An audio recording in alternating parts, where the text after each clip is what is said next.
Well done to your boys, City. Premier League champions. You've did it. You still can't do it without using oil money and amazing players, and you still got destroyed in that UCL final. But well done to Man City. As for Chelsea, you can't be serious. Because what we're going to discuss tonight is were this team ever good enough to even win this? Was it always a sense of false hope, and overrating guys? And my thing is, especially for the Lukaku haters, I hope you can see that it was never really Lukaku's fault. The garbage trash around him, it has always been the issue. And yet again, we saw an example of the horrible support service that Lukaku has been given. And maybe this defense just ain't as watertight as we think it is. And so Pep and Man City, bro, this guy is doing his thing in the EPL, bro. Talk about it.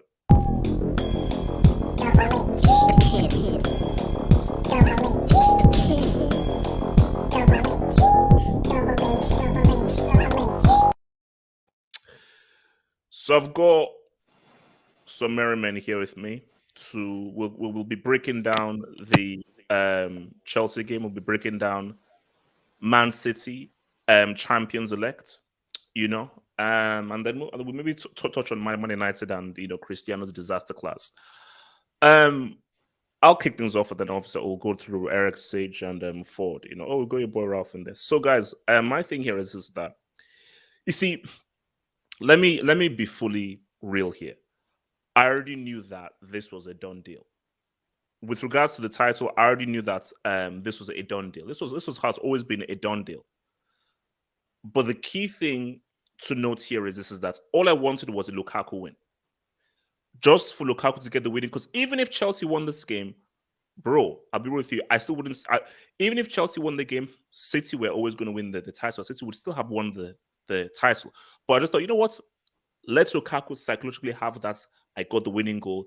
It's great for his confidence, great for what he can do for the rest of the season, and also it will be great going into the new year. Chelsea gets a second, the game is over. Brighton ain't scoring two. Brighton can score one. They're not scoring two. So to finish, as long as the game was 1-0, Brighton always had a chance. You look like who can get the second or the third goal. And it was funny because I was flipping through between Man City and Chelsea, and I was like, I'm looking at Man City. I'm looking at when De Bruyne has the ball, when Cancelo has the ball, when Gundogan has the ball, when Silva has the ball. There is vibrancy. There is so much brain activity. Whenever they have the ball, they're like, okay, do I go left? Do I go right? Do I put the ball over the top? They have like 5 or 6 options in their head whenever they receive the ball. For Chelsea, there's one option when they receive the ball. It is so predictable. It is so one-dimensional. And for a guy like Lukaku who is praying for support, I feel sorry for him because, again, most of you probably didn't watch Inter last year, especially if you're EPL merchants, you didn't watch Inter last year. I did. And for Lukaku, because Barella, Lautaro Martinez, Hakimi, the way they played augmented Lukaku. This is how football works, guys. You play and you feed off the energy from the teammates around you. If it's bad energy, you'll play bad. If it's good energy, you'll play good. So Lukaku is mainly feeding off the energy of what's around him, and what's around him is a guy who we're gonna discuss where politics' brain is. I am gonna go on a quest to try and find out where I can locate this guy's brain from, because I don't know where this dude's brain is. Because this dude's brain must have gone somewhere.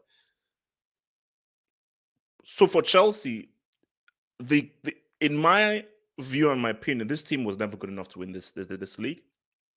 And to win a league, you need that extra something, because this is a marathon. You see, a cup, anybody can get it, which is why you have to admire teams who can win a treble, because it takes a particular kind of skill to win a league. It takes a particular kind of skill to win a cup, which is why those that win a treble, you really did that. So at the end of the day, Chelsea dropped points because they were unable to kill off the game. They were unable to get that final blow, that second or third goal. And this is the most boring thing that we know in football. 1-0 is the most uncomfortable and is the most dangerous scoreline to have. Okay, and especially when you're a Chelsea team who you ain't pick Spain or pick Italy, you've got to get a second or third. And you look at Man City, they got the 1-0, but the difference with Man City's game, they were away from home, they controlled the game. Chelsea didn't control the game when they played Brentford. That was a close game that Mendy saved them. City controlled the game against Brentford. They saw out the 1-0. For Chelsea, you can't see out these games. So I asked Tuchel again, is the back three really the right way to go forward if you're constantly conceding these amounts of goals? Because the whole point of a back three is we are impenetrable. If these guys are no longer impenetrable, what point is there of having the back three? You might as well go with a back four, go more attacking. If we concede, fine. But now there are more chances of scoring the second, third, fourth goal. But even if you change the formation, Pulisic has no brain. Hudson-Odoi, he had probably his worst game he's ever had. Mount ain't that great. He's pretty much useless. Alonso is the Antichrist. So there are so many issues that if you change the formation for 4-3-3, 4-2-2-2, these players are crap. These players are crap. Hey, shit, they're not crap, fine. They're playing like crap. Choose one. Either they're crap or they're playing like crap. It's one or the other. It's one or the other. So that's what we're at here, man. And what's it called? Eric, man, talk to me. Talk to me. Yeah, HH, how are you doing, man? How was it? How was it today? Eric. Look, man, Eric. I've got some mince pie, brandy mince pie. I have my hot chocolates. Eric, I'm Wow. doing good because Eric, you see, for me, Chelsea, you're not going to put me down because I get it. Eric, at the end of the day, you see, Eric, at the end of the day, nobody can take away that UCL final from me. So, Pep, fine, take the EPL. We beat your ass in that UCL final. We beat the crap out of you. So, no matter what you did, you can't take that memory away from me. You can't. I will always go back to that memory that we beat you in that UCL final as the underdogs. But there we go. Well said. This is probably going to be the last time I speak to you guys. So happy New Year, everybody. Hope you had a good Christmas time. Apart from obviously Chelsea, where we tend to struggle in December for whatever reason. But just to start things off, I want to put some context, right? Because context is so important. And just for just to cover myself a little bit before I go in on this team, there's a lot of context, right? There are things to consider, which is firstly injuries, the virus, fatigue. These are the main issues that we have, and Chelsea are in a crisis. Make no mistake, we are struggling right now. There's a lot of problems behind the scenes. So those are the things you can always use, right, as a reason. But even despite all those things, we can still say that we should have won this match. There are many times when we just haven't done what we're supposed to do. So those things can always be an excuse, but the reality is, irrespective of those things, we should be doing better than we're doing now. Tuchel should have a solution to the issues we're having. I forgot to mention as well that obviously there is an agenda against Chelsea because I think every single team has had a match postponed at least once, except Man City and us. But the difference is Man City don't have an injury crisis. They don't have a virus crisis, and we do. So we'll just leave that one to one side. But this match, man, I mean, I'm so upset. This is the most frustrating match I can think of, recently. Just really, really bad performance, and I wasn't getting carried away. People thought I was getting carried away with the last match against Villa. We're still in trouble. It's about getting out of this issue as quickly as possible. But Eric, remember, this Yeah. is a hashtag honesty. Didn't you say that it's still mathematically possible? Yes, Oh, and it is. It is even now. But sometimes in football, you have okay, so you still believe in maths? to. No, like I said, in football, Eric, maths is relax. I know easy. I didn't say we're gonna do anything. Look, all I said was it's possible, but there's no point even talking about that because football is not a mathematical kind of sport. Maths isn't involved with football. It's a very unique kind of situation. And even just in sports in general, you can't use maths to, you know. That's why when people get so caught up in statistics and things like this, the football is unpredictable in that way. You can't rely on maths too much. But the reality is sometimes you have to project. In football, you have to project things, and we are not playing anywhere near a team that should be contending for a title. And when you look at the teams around us, we need to improve and keep. Well, first of all, we need to keep up with them, and then we actually need to capitalize when they eventually drop points. And I'm specifically referring to Man City. So we're not even keeping up. So when they drop points, who's to say that we'll be there to capitalize? So that's you have to think about. You have to project and think: can we actually make up 8 points between now and the rest of the season? How much farther will that gap be by that point? By the time the Man City eventually drop points, how much farther away will we have been? So it's just using common sense, being it's not being pessimistic. It's just being real. Sometimes you have to be real, and it's not happening. It's about top four for us. For me, I want top four, and I want a trophy, at least one more trophy. That's all I want for the rest of the season. So, I'm not so, looking. so, so, so Yeah. but have you do you give up on the league? The league is done. Look, HH, the league was never in my mind. You always have hope. You always hope that you can do it. But I said Chelsea would finish second. I said City would finish first. But at this rate, we might get fourth. Who knows? I don't know. We're going to get third or fourth.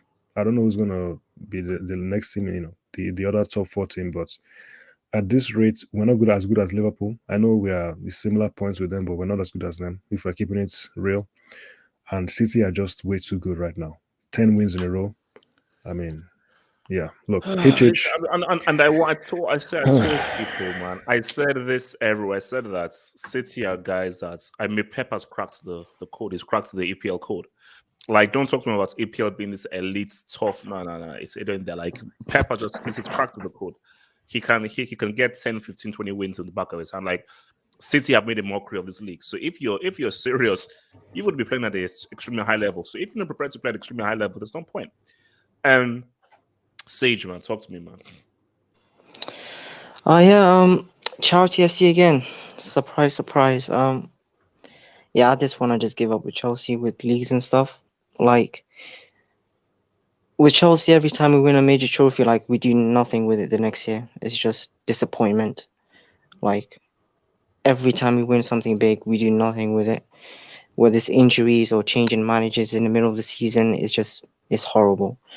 But Sage. This is called real talk. Are these players trash? they're How good trash. is that? They're trash. Listen, for Pulisic, I think he left his brain at the rehab center because he's been there so many times. I think that's where his brain is. The guy's just brain dead. Like once he gets the ball, he has one goal to look up and dribble. That's it. Nothing else. And As you can't for blame it on him playing right back, man, because he does that if he plays any position. So he's played everywhere. He played left wing, CF. He played everywhere. Right wing back. Like the guy's just brain dead. As for the rest of the players, they're also brain dead. Mount lacks composure in the final third. His IQ is very low. Lukaku he doesn't get enough service. Like this is obvious. He doesn't get enough service at all. So from now on, it's just try to maintain top four, and hopefully we can like win a couple of trophies like FA Cup or Carabao Cup, so we can save the season. That's it, pretty much. all those guys, I'll get to your dubs very soon, man. Ford, man, talk to me, man. Forward. Okay, so while Ford gets this, well, there he is. Yeah, can you hear me? Yeah, can hear you, bro. Talk to me. Yeah, evening everybody. Obviously, disappointing result, disappointing Whoa. performance. There's a lot of crackling on your mic. Damn. It's, Can you hear me it's, Chelsea, it's Chelsea doing it. So it's, Wait, are you good now? You're Ford. they don't want him to expose us, man. Okay, wait. While he just sorts out his mic, before I come to you, Ralph, man, let me just take some of these dubs, man.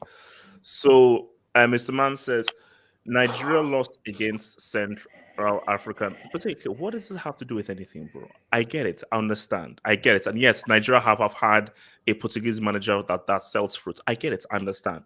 We will deal with that when it arises next month, man. Thank you, my Mr. Mans, man.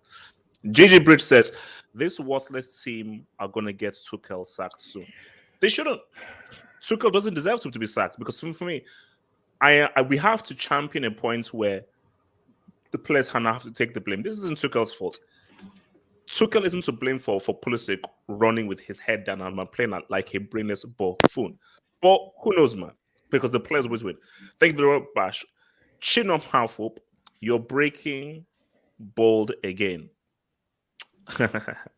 Bash, man, thank you for your kind words. Also, Bash, I'm not sure. I think last I checked, I think you're a Real Madrid fan. Can you remember what Chelsea did to Real Madrid last year in the UCL and what Kante did to your midfield through? I want to know. Before maybe while Ford gets his mic working, Ralph, talk to me, man. Talk to me. Oh, well, it's Ralph. These guys are trash, man. Come on, let's keep it a stack, man. Saying it, bro. The midfield. I'm surprised there no was one's no pointed midfield. out the midfield. What do you mean by the midfield? There wasn't the midfield. Well, when Kante came, sort of existed before Kante came. There wasn't a midfield. So, bro, Jorginho is rubbish. He is today is the day, yeah. Well, this year I thought he had Ralph, a he's the third decent. best player in the world. No, Ralph, he's the third best player in the world. Ralph, you can't talk like that about the UEFA Men's Player of the Year. Come on, bro. I mean, I don't want to be too harsh towards Jorginho because he's played like, I mean, he's been running to the ground. Yeah, he's really tired, isn't he? He's really tired. It's But seriously though, like he's been playing since he hasn't had a preseason. He's played through. I would think of last season. He played every game. Even when this guy's fit as a fiddle, he's still mid.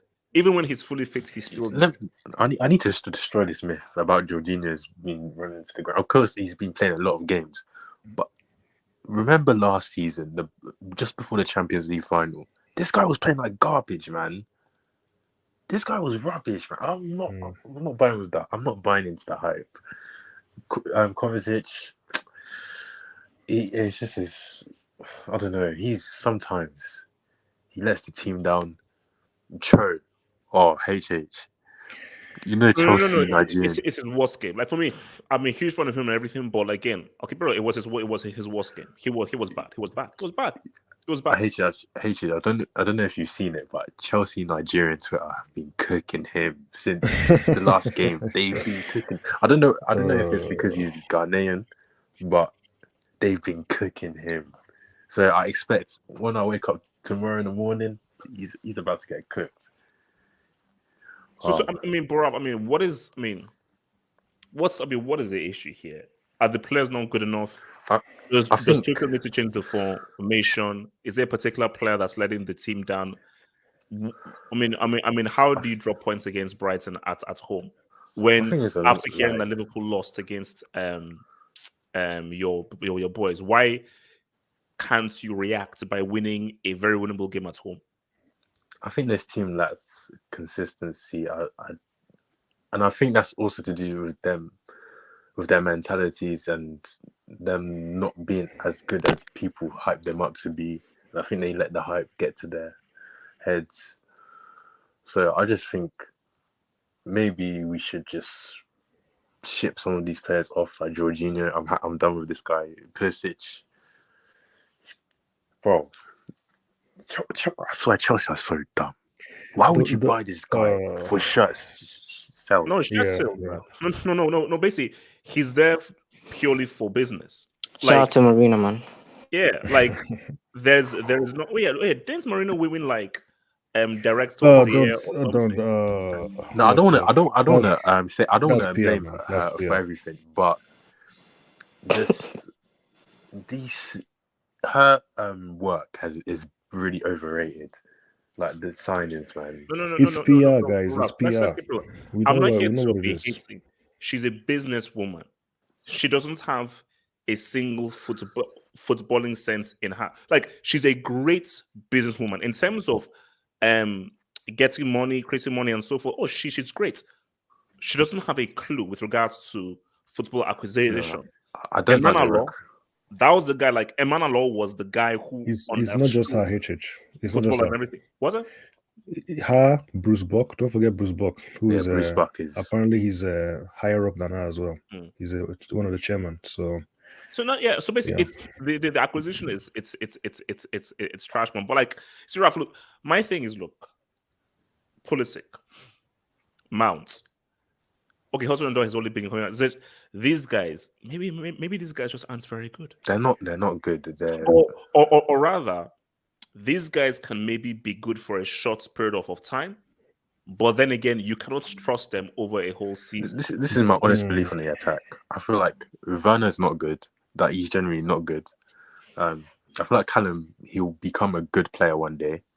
I believe Mount is a midfielder, so like playing him in attack doesn't make sense really. But he's getting the numbers. Who else? Ziyech. I think he's reached the ceiling as a player.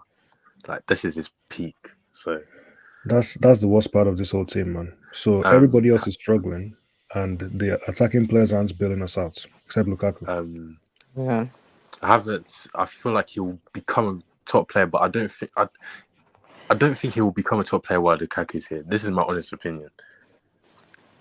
Who else? Is there? Did I miss any attacker? Yeah. No, you didn't. I don't think that's everybody. Bro, they're rubbish, man. Get them out of here. No. I said look for me. These guys, I just don't think they're as good as we. Also, as can we talk about Aspi? This guy needs to leave. He needs to retire, man. He needs to retire. Bro. He needs to retire. He's too old. This is his last season. No. I think I was even saying it on Thursday. Where I said like, look, Azpilicueta, man. I'm like, like, yeah, I know he's been a great solid seventh and so forth. Great, you've been solid and consistent, but bro, for what Chelsea wants to do, he ain't it, bro. He ain't it. They do the like that. He's extremely. See, my thing is that if he was just a pure defender, fine. But if you're not having to be a right back, which means that you now have to progress with the ball and you need an offensive, bro, the guy has zero offensive capabilities. Zero. He offers nothing. Do you see the way he runs when he's trying to recover? It's the funniest thing ever. He's so slow. What's called the hunchback of Madrid or whatever it's called, the hunchback of Barcelona. That's the guy's name. The guy's a hunchback. All right, before I come to your boy Ford, man. From Master Bates, the way Sage. Man, guys, these guys are weird, man. Guys are weird. Suleiman says Chelsea is still the best club in the world behind Lugo FC. Suleiman, worry about Barcelona and worry about Barcelona maybe trying to bring Iniesta back. Worry about Nana play. Worry about your boys, man. Please leave us alone. Wingubani. Callum dribble and pass back. Bro, why is this guy talking about Callum? Look at his boy Pulisic, man. Umbani, talk. See, that's about it. You are the most biased person I know. Yes. Also, but he's already a Man City fan. Oh. No, it's like, wait, does it have a pep thing in his? Yeah, he has a pep. Oh. Look, the guy is mad. The guy is mad. He's mad. Detroit Roxy says that. Put a fork in these fraudsters. # kidnap hostage FC. Detroit's Roxy, thank you for your support. Thank you for your help. But Detroit's Roxy, we still beat you in 2012 in your own home ground in the final. And I want to know whether you cried. That's what I want to know. Wingubani says, Hudson-Odoi is the real deal. 4 goals in 66 games. Umbani, you've said that about Odoi. Thank you. I still believe that the guy is one of the most talented players at Chelsea. Talk about Pulisic. Talk about your guy who you swear by, who runs with his head down. And this guy literally is. Well, Pulisic might rank as one of the most brilliant players that I know. See, my thing about it is that Timo Werner is brainless, but I think Pulisic is actually dumber than Werner. Like, Werner is stupid. But what lets Werner down is that he's such a bad player tactically. But sometimes you can see that he's trying to think of the best course of action to take. Pulisic has one of the worst pieces of decision making I've seen from a top level football. The guy plays like you just got the guy from the road. So talk about your boy, Latin Lozario. I refuse to give up. HH Sextuple is happening for CFC. Latin, Juventus, man. That shit. Latin, worry about Juve, man. Worry about getting top 4 for Juventus, man. Also, he's still mad about that bet he lost, man. Investigations. Look, his club is getting investigated. Calciopoli, man. Calciopoli. Wingubani again says, if this was Lampard, HH would be abusing him. Lukel, nope. Yeah, but Luco gave us a Champions League. Thank you. Lampard gave this team nothing. So basically, Lampard has no estates. He has no stock with me. That CL stock, that's a lot of stock. That's a lot of stock. That's a lot of capital. So and for me, the only beef I'll have with Tuchel is change the formation. Like this, because that's what I'm like, guys. The whole point of the back three is, hey, we can't concede. If you're conceding against Brighton and Burnley with the back three, scrap it. Go to the back four. Go a lot more attacking. No, but HH, you just said, you kept saying that the players are crap. So what's changing the formation going to do? You see, at this rate, you might as well. Hell, maybe this will offer them an extra spark. It's true. I'm sure nothing will change. But at this point, help them. Use Eddie. Because as a manager, even if you know that's not your fault, you have to keep trying until you can just offer up a spark from there. So, put an extra attacker there. Maybe miraculously the formation will just trigger something in this plant. Ford, man, talk to me, man. Ford.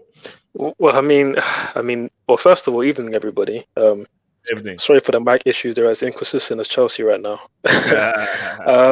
Look, obviously we've been over the issue of the 3-4-3, and obviously playing in the 4-3-3. The change, I don't think changing it midway through a season is ideal. Saying things like, we could just miraculously change our form and our attackers will start scoring. I think the issue is much more than just a change of formation.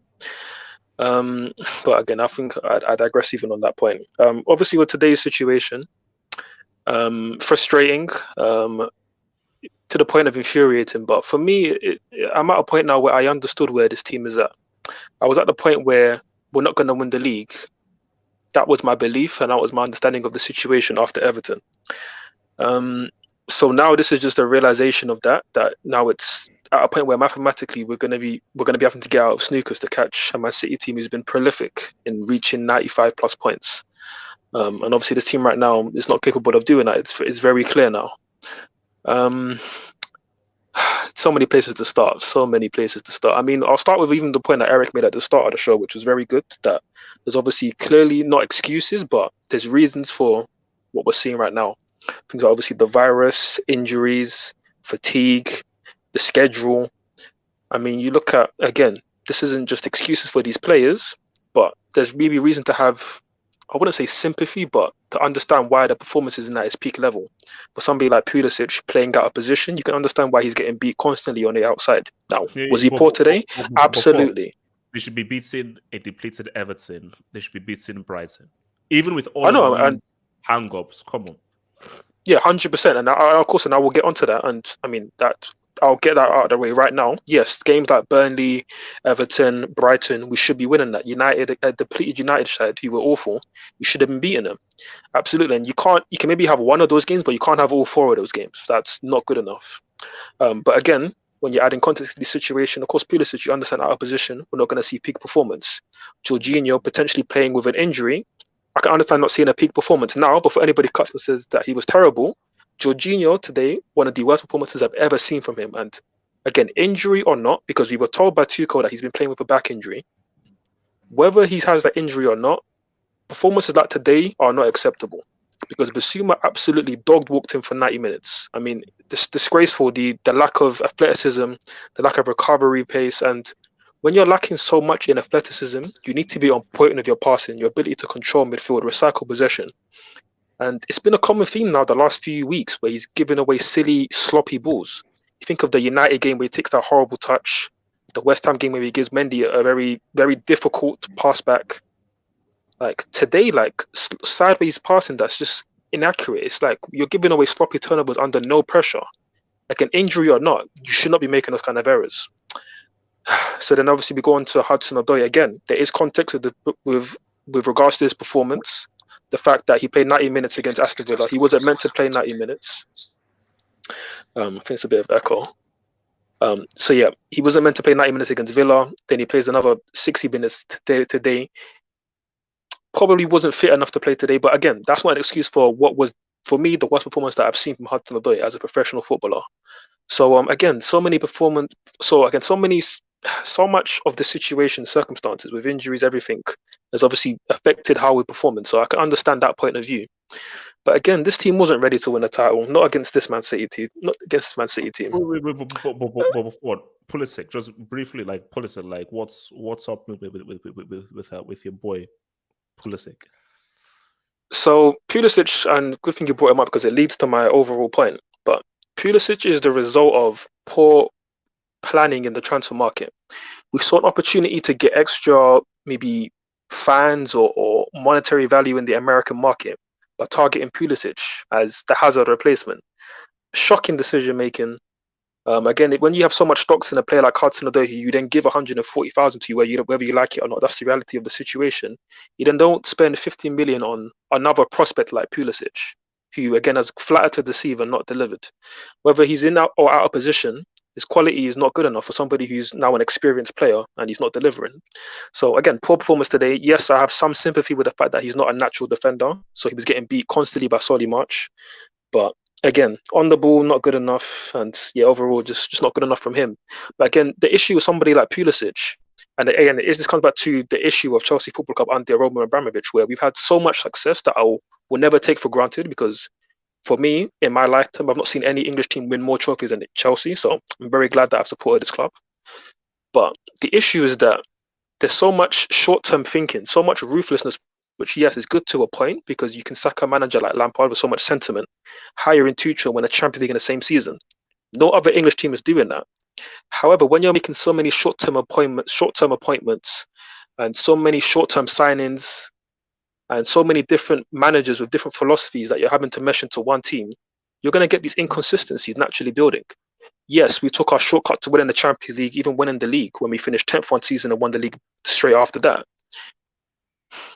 Whereas Liverpool and Man City have gone the long way around of hiring a manager, backing the philosophy fully, and now you see Klopp and Pep in the 5th and 6th season of their career, or 5th and 6th season of their cycle with these teams that they fully built in their own image.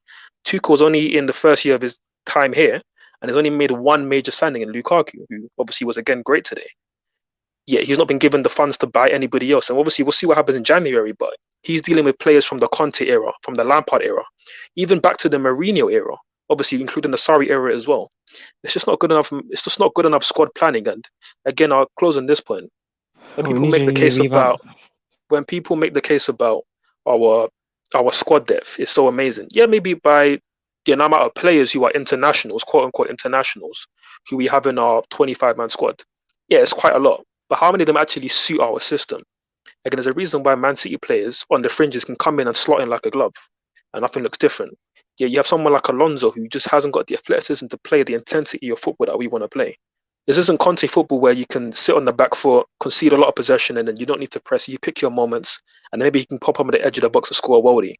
Tuchel football, you're playing on the front foot. Same thing with Lampard, is why he was terrible under both managers. So players like that just don't come in and have a good impact. Again, so many other cases. Obviously, players like Ziyech, clearly a system player. I think he is a good player, but just doesn't work for this system. And he won't work yet. The guy, not the guy. I know he isn't the guy. Again, I remember the days when we were talking about how the season doesn't start till Ziyech arrives, and he hasn't stepped foot at Stamford Bridge. Unfortunately, that's the way it is. But we have to. The thing is, we have to speak with some context. And again, I'm because I get so much right, and I've watched so much of football. I can admit when I'm wrong and I see things wrong. And clearly, Ziyech wasn't a good fit for Chelsea, so it is what it is. Clearly, a system player, and clearly a player that doesn't work. And again, when you have so many players from different systems that don't work under one system, you can have a great Champions League campaign, which we did. But for right now, we're not going to be consistent enough to match the level of Man City over 38 games. It's just not possible. Not when we're relying on so many young players like Mount, Hudson-Odoi, Pulisic, who have these inconsistencies. Against a team like Man City, you have so many seasoned vets like De Bruyne, Mahrez, Sterling, Bernardo Silva, Gundogan, Rodri. Like, the consistency is just different with those kind of players. So again, I'm not surprised by, again, the performance today.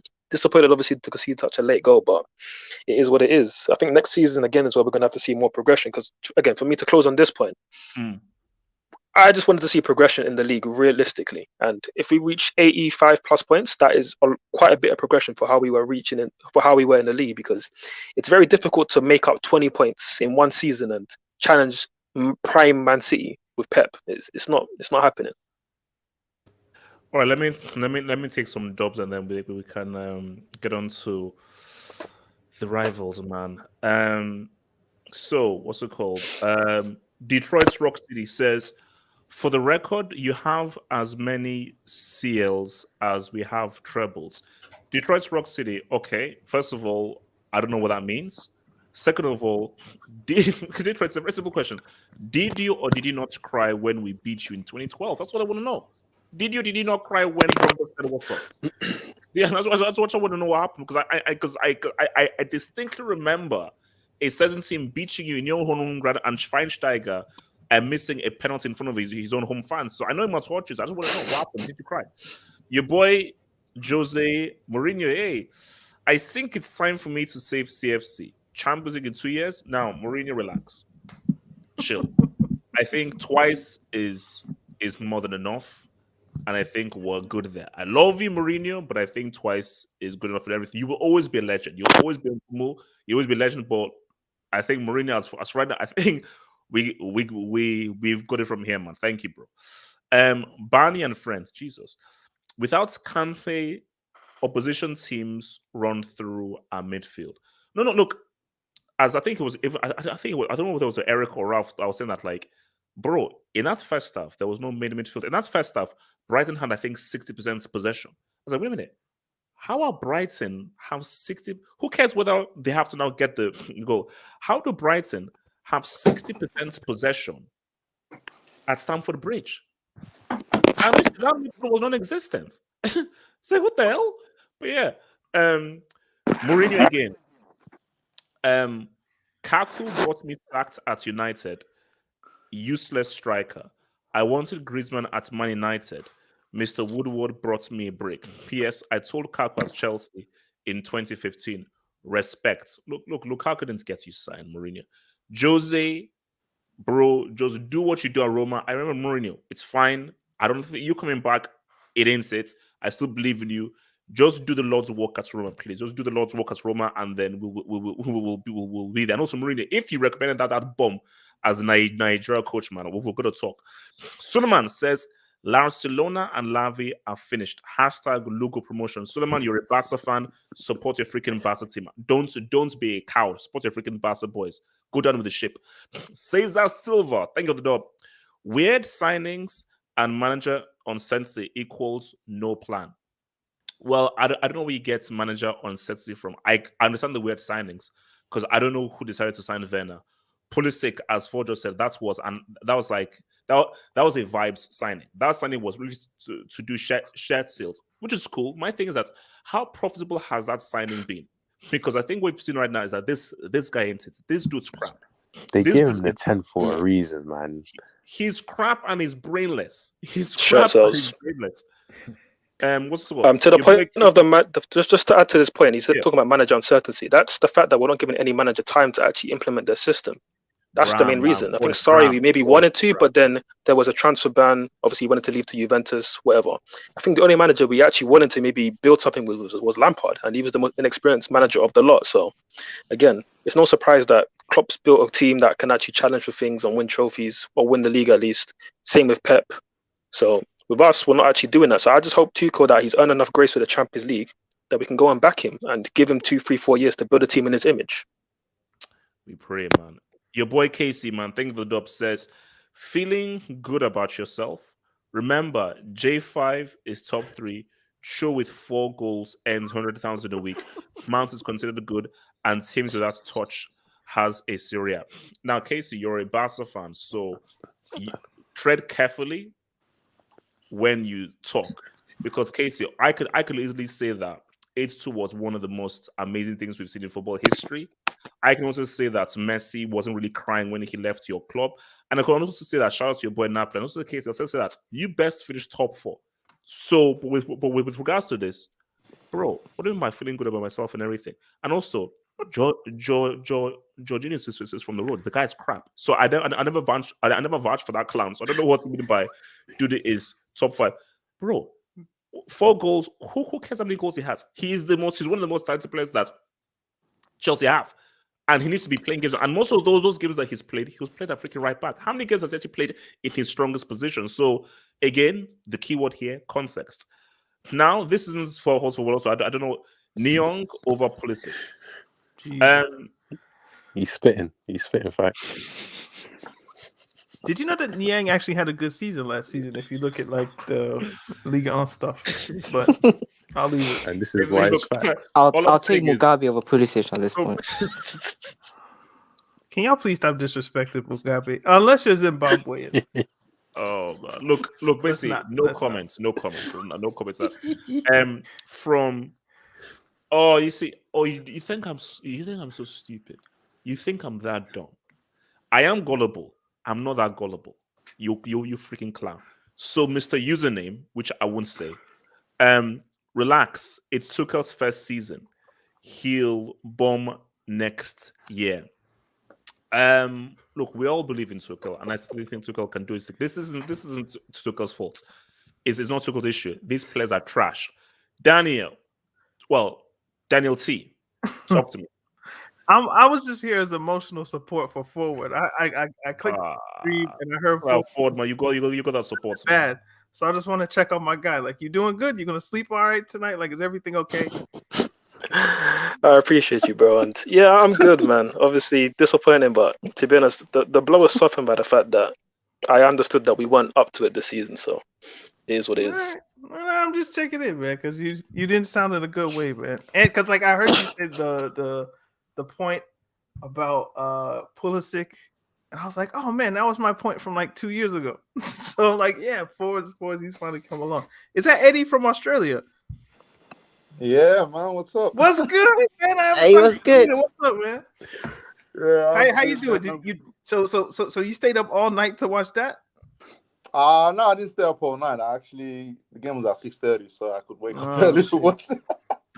I feel bad for you guys, man. You guys stay up late, watch them games. But yeah, have hope. It wasn't good, man.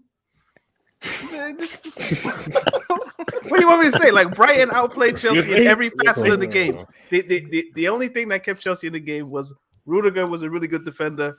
Lukaku scored the one chance that he got, and Mendy didn't make any horrible mistakes. There was only one or two things that he did with the ball at his feet, but in terms of like actual goalkeeping, usefulness, his feet was pretty good.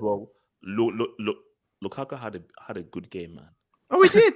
Lukaku had a good when game. He put Hudson-Odoi through, and then Hudson-Odoi he was I think it was Mount that he could have passed to free. Oh, no, and he hit the first defender. Because basically the thing is the stuff.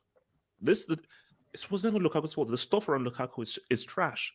Lukaku is carrying on the good work that he did under Inter Milan, but the issue is that the guys around him are numbskulls. So yeah, continue. Well, just to add on to that point with Lukaku, because I've studied all of his games where he's been with us. The only big chances he's missed was against Brentford and against Juventus. Those are the only games where he's actually missed big chances. All of the games that he's scoring for us, 2 against Villa, again against Villa, and obviously today, those are the only chances he's getting in these matches for 90 minutes. Yeah, like these players are not creating any chances for a world-class striker. So, do you know what chance does he have? I do have one question for the panel that I want to ask. I've seen a lot of people compare Hudson-Odoi to Vinny, and that Vinny last season, his final his decision making in the final third wasn't good, but if you give him more time, his finishing and his just final ball will improve. Do you guys think there's something to that? Because when I look at Vinicius, I see a lot more sauce, a little bit more rhythm. Maybe it's the Brazilianness. I don't know what it is. I don't necessarily see Hudson-Odoi in that same way, although he is probably one of the best technical footballers at the club. But point remains, do you guys think if you give Hudson-Odoi more time, you might see a sort of Vinicius progression? No. Me neither, but I'm seeing it on the timeline. I guess I'm in the minority here. I'm saying yes. Okay, forward. If we don't give him time, then we'll be We need stuck with reasons. ZH. We need reasons. Forward. No, wait, Ford. You can make an argument that Vinicius is probably the best player in his position in the world now. Is Hudson-Odoi doing that? But you couldn't make that argument 12 months ago. Is more the point that I'm seeing on the timeline. No, but my thing is, even when Vinny was frustrating, he was still winning games for Real Madrid. That's my thing. So even when this guy was like odd enough, he was still come out and win games for them. So he was even already doing more when I had him in the academy and so forth. So I think that Vinny, I just think is on a much higher plane and trajectory than I think Hudson-Odoi, personally. So, Forward. then, I mean, What's your case? But just like general thoughts on the game, and then so I can go to Eddie. So go to Eddie. I'm very curious what he has to say. All right, Eddie, talk to me. Yo, long time, guys. Hope you guys had a good Christmas. Looking forward to New Year. I had a shit one. Damn. But Damn. I mean, I think. Oh, wow, Eddie, are you there? Eddie's internet is breaking up, man. man. Wait, I thought. I think some kangaroos and koalas are testing your Wi-Fi, man. You know. So, like, I think that. No, he's probably at work. He's probably hiding. You know, while Eddie sorts himself out, I think it's probably best I answer DT's question about Hudson-Odoi. Right. And obviously, look, don't get me wrong. I've seen the comparisons of. You know what's funny? Like, it's weird though. Ford, you so cape for Hudson-Odoi that even whenever I look at Hudson-Odoi, you said this before. I know. I actually don't see you whenever I see him because I'm like, every time I see him, I'm like, oh, the first image that comes to my mind is you. It's crazy. Well, now that's kind of undercooked my whole argument when I make it. You make it sound like I'm just capping for my brother, but I go on. Look, with Hudson-Odoi, okay, I've seen the comparisons to Vinicius Jr. The people that I've seen it from were comparing just the finishing aspect, like him in front of going 1v1s. Is he clinical or not? And we obviously saw Vinicius Jr. over the last 12, 18 months. He wasn't clinical. And the same comparisons I saw was made to Raheem Sterling. So it wasn't actually just them as players. It was more those guys in attacking wide positions and how clinical they are in the final third. And we've seen it with a lot of young players. Unless you're like Mbappe or a young, even Cristiano Ronaldo as a youngster, Salah as a youngster, those guys weren't clinical in front of goal. They developed that over time. So unless you're like maybe Mbappe or Messi, Haaland, you're not clinical from the get-go as a youngster. So again, for me, I'm not looking at how they are as wingers, comparing them. When I see the comparison between Vinicius Jr. and Hudson-Odoi, I see the comparison between them as finishers. Now, actually, them as players, yes, Vinicius Jr. is a lot more explosive. And I think for a lot of Chelsea fans who have watched Hudson-Odoi in the academy, maybe saw him coming up as a very explosive youngster, saw him taking on players at will, going past them, making things happen. And now they see them in the first team now and they feel like, what's changed? Because he's not that same exuberant player. I think certainly the Achilles injury has affected the way that he plays. He's certainly lost a yard of pace, in my opinion. He's not as explosive in that sense, but he's a good playmaker. And again, that's where he's different to Vinicius Jr. Vinicius Jr. is more of a kind of go at you player, make things happen on the front foot, whereas Hudson-Odoi has the ability to dribble in tight spaces, but he's not going to beat you over 20, 30 yards with pacing behind. He's more, I'm going to get it to feet and make for other players and be unselfish. And of course, that obviously goes to the chance today where he tries to square it to Mount, where he's got to just take accountability and shoot. So again, in a situation like that, I think he can and will get better. He's got enough ingredients to be a top player in the future, 100%. And people are going to be reactionary today. And fair enough, I see it. But in a few years' time, when he's performing at a high level, we'll revisit this. Do you realize you said that a 21-year-old has lost a yard of pace? To me, that's dangerous, man. In the sense of like if you're projecting his career, an Achilles injury is dangerous to anybody. But like that, you said a 21-year-old, and he just turned 21 last month, I think. That he's lost a yard of pace already. That scares me. Okay, wait. Eddie, okay. Well, can I? Actually, let Eddie come back in. Oh yeah, sorry. Can you guys hear me now? Yeah, we can hear you. Yeah, I was network before, man. Nah, but look, I mean, I echo what a lot of us have said about the game today. I think the most important thing is, I think I started with Tuchel worked the miracle somehow winning the Champions League with this squad. And we can tell this is a cup squad or a tournament squad, not a league squad. This is not a squad that can take you to a Premier League title. Now, but I don't agree with people calling for Tuchel to be sacked or his job to be under threat or whatever, because he's done what he can with players who fit multiple systems. Different players fit different systems in this squad. But if you look at the system he's implemented, it's one that's based on the midfield and the wing backs working. Look at our wing backs today. We ended up with Pulisic on the right and Alonso on the left. Yeah, that's not going to work. Look at the midfield. Kovacic is injured or just recovering from COVID. Jorginho is playing with a bad back. I mean, yeah, I do understand HH. You're not his biggest fan, but I don't know how many of us here have had back injuries. That stuff ain't fun, let alone playing a high-level game of football. And Conte is just coming back from injuries. And one of the worst or most telling things today is who sanctioned the deal for Saul? Come on. I myself At what home. point did we bring up I might Marina in self-harm. this? Wait, Eddie, hold up. Ford, remember when we had that at Chelsea when you came to the studio, and I told you that why are Chelsea getting Saul, and you tried to explain it to me, and I said, Ford, why are you explaining? And you said, well, Ford, you tried to explain Saul to me. You tried. You know what? I brought up the ZH thing, so they're trying to throw me back under the bus with Saul. So, you know, I respect it, HH. I respect it. We make mistakes. I tried to make the case. I tried to make the case. Seeing that Tuchel worked miracles of a team that shouldn't have won a Champions League and won a Champions League, I made the case that potentially he could reignite the Saul from 2-3 years ago, because I recognize that the last couple of years he's been awful, but it's clearly not worked. The person to answer Eddie's question was Christopher Lollichon. He's the person who identified Saul as Premier League ready.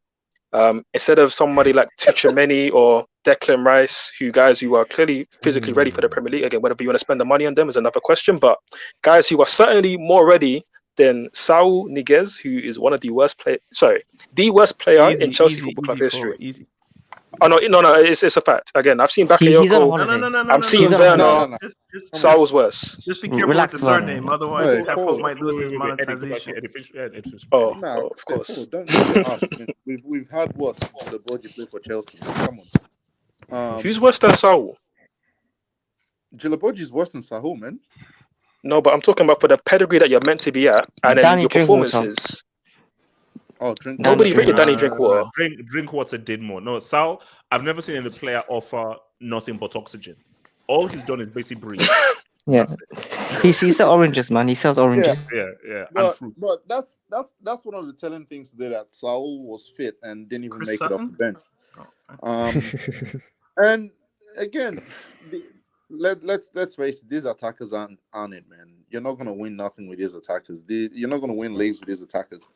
Hudson-Odoi included. Mount is a midfielder.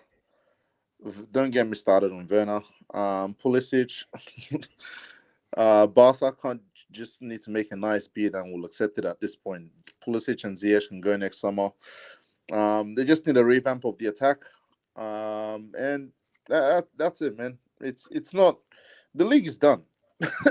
So let's enjoy third place or second place if Liverpool stumble, but Chelsea should just focus on the Champions League and whatever else they can win. The league at this point is done. And I think Daniel raised this point earlier. Christensen, is there any centre back in the world that spends more time on the injury list or something? Because he receives treatment every game. Whether or not he finishes is one thing, but he gets treatment every game. You can't be having a centre back that gets treatment every game. I'm sorry. Yeah, exactly. So actually, let me. Oh, so sorry. Eddie, finish up and then I'll take these dots. Yeah, Eddie. and that's just something I wanted to bring up. Like, if he's going to be stolen on the contract, then he's not sure. That's another issue we have. I think all three centre backs who started today have contract issues or something. So that's something we've got to watch out, man. So it's a real mess at the moment. But it's not good. The league's done. I'm not too disappointed because I kind of expected it with this squad. I didn't think much of the attackers in the first place. But yeah, looking at it now, it's worse with the midfield being injured. All right, man, let me take some of these dots and then let's move on to City. Wing Bunny says, a shed sale carried to top 4. The real deal has 4 goals. It was not a carry job. And my thing is that, Umbani, what has Pulisic done since that little thing that he had after the break? What has he done? Literally, that has been literally the only thing he's done in the entire club. Come on, man. From Jenny, I look forward to Ford. Oh, okay, all right. You know what? We're gonna skip that. We're gonna. Can you be skip that. specific, please? Because that sounds mad sketch. No, Ford. We're gonna skip that. Ford, we'll skip because Ford. I saw the name Jenny and I saw a guy's face, so I'm gonna skip that. Ford, I'm gonna skip that. Junior Aziz says, "Guess gonna make Chelsea." No, the communicated Chelsea show was for Lampard. So basically, Yeah. Eddie, Daniel. I'm sorry. I used you for therapy.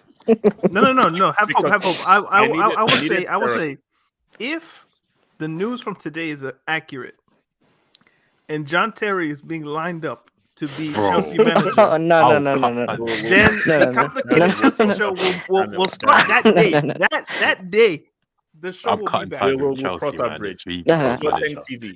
I might self-harm. I might jump off a bridge. Oh, okay.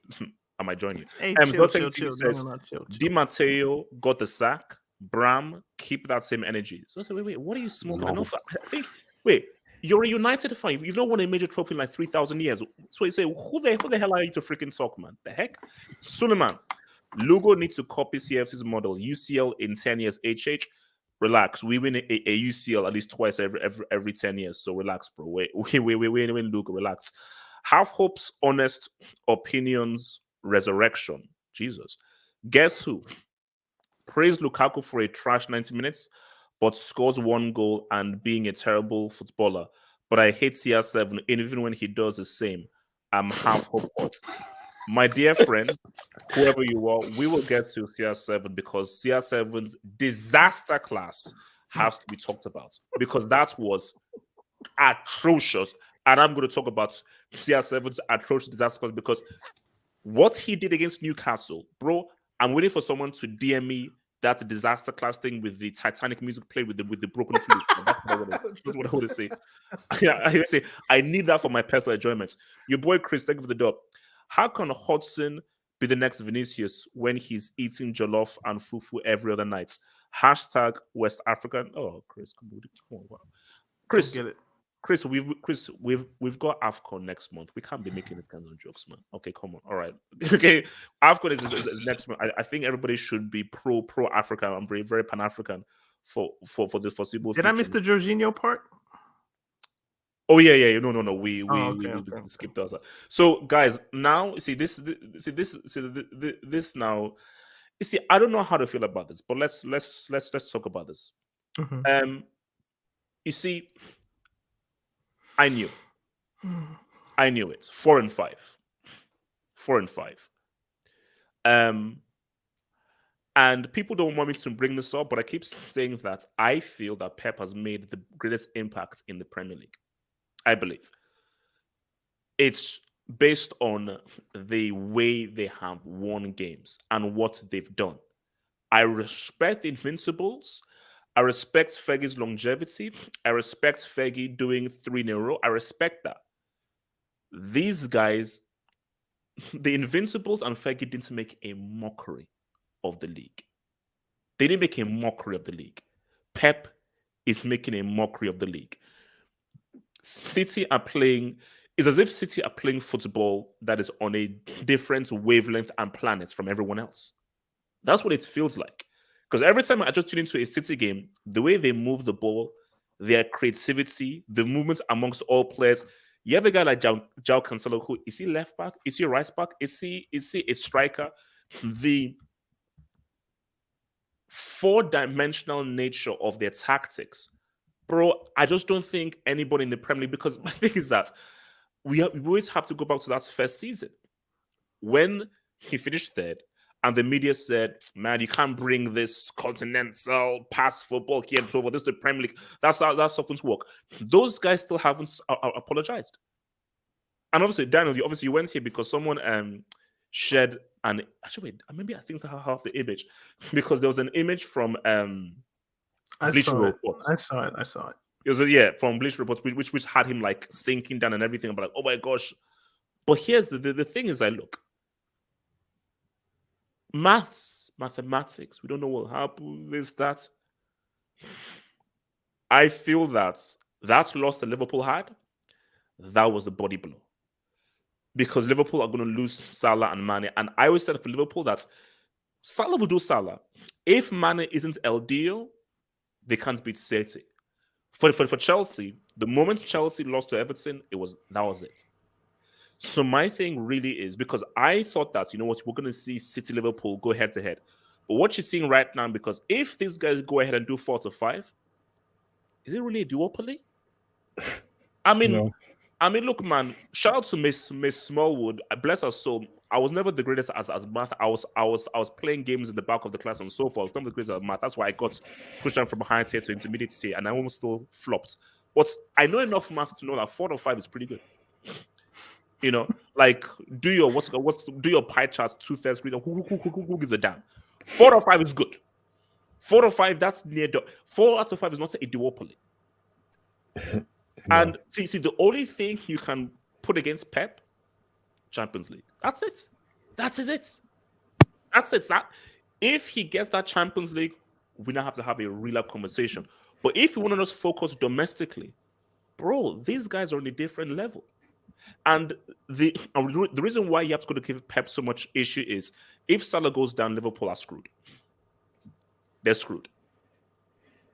They're screwed. Like if Salah goes down there, they're screwed. De Bruyne, take away the industry plans. De Bruyne, yeah, what? And what? Sterling literally was a no-show last season. Yeah, and what? So Pep is the star. Pep is like, bro, no, I'm the other dude. Take any player away. He hacked the league, man. He hacked the league. He did. Wait a minute, whoa, guys. Cracked the code. Can I add that Ferguson did 4-5 3 times. So this isn't some random thing. This happens when you have a good team. Did he ever did Fergie ever get 100 points? Did he ever get 103 goals? I mean, did they ever get 98 points? Did they ever have the record for consecutive? The points and goals and all that, it is what it is. But the champion, what do you mean? It is what it is. No, that's my argument.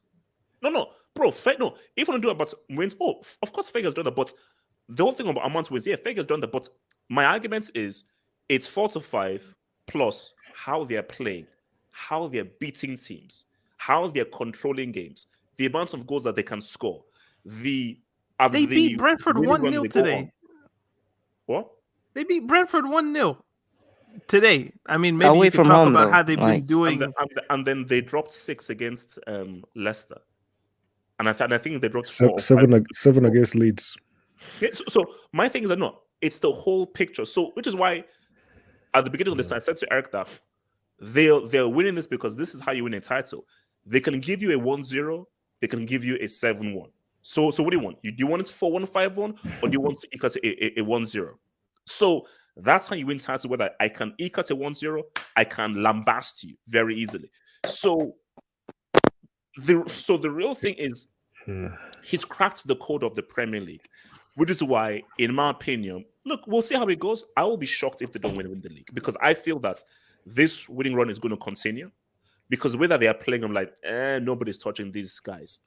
And especially if you now say to yourself that if Chelsea and Liverpool cancel each other out and get a draw, or worse yet, if Chelsea beats Liverpool on Sunday, then it's like, oh yeah, City like, yeah, well, we're good. I mean, Eric, talk to me, man. City. Yeah, look, I told you at the start of the stream, it's City and everybody else. That's just reality.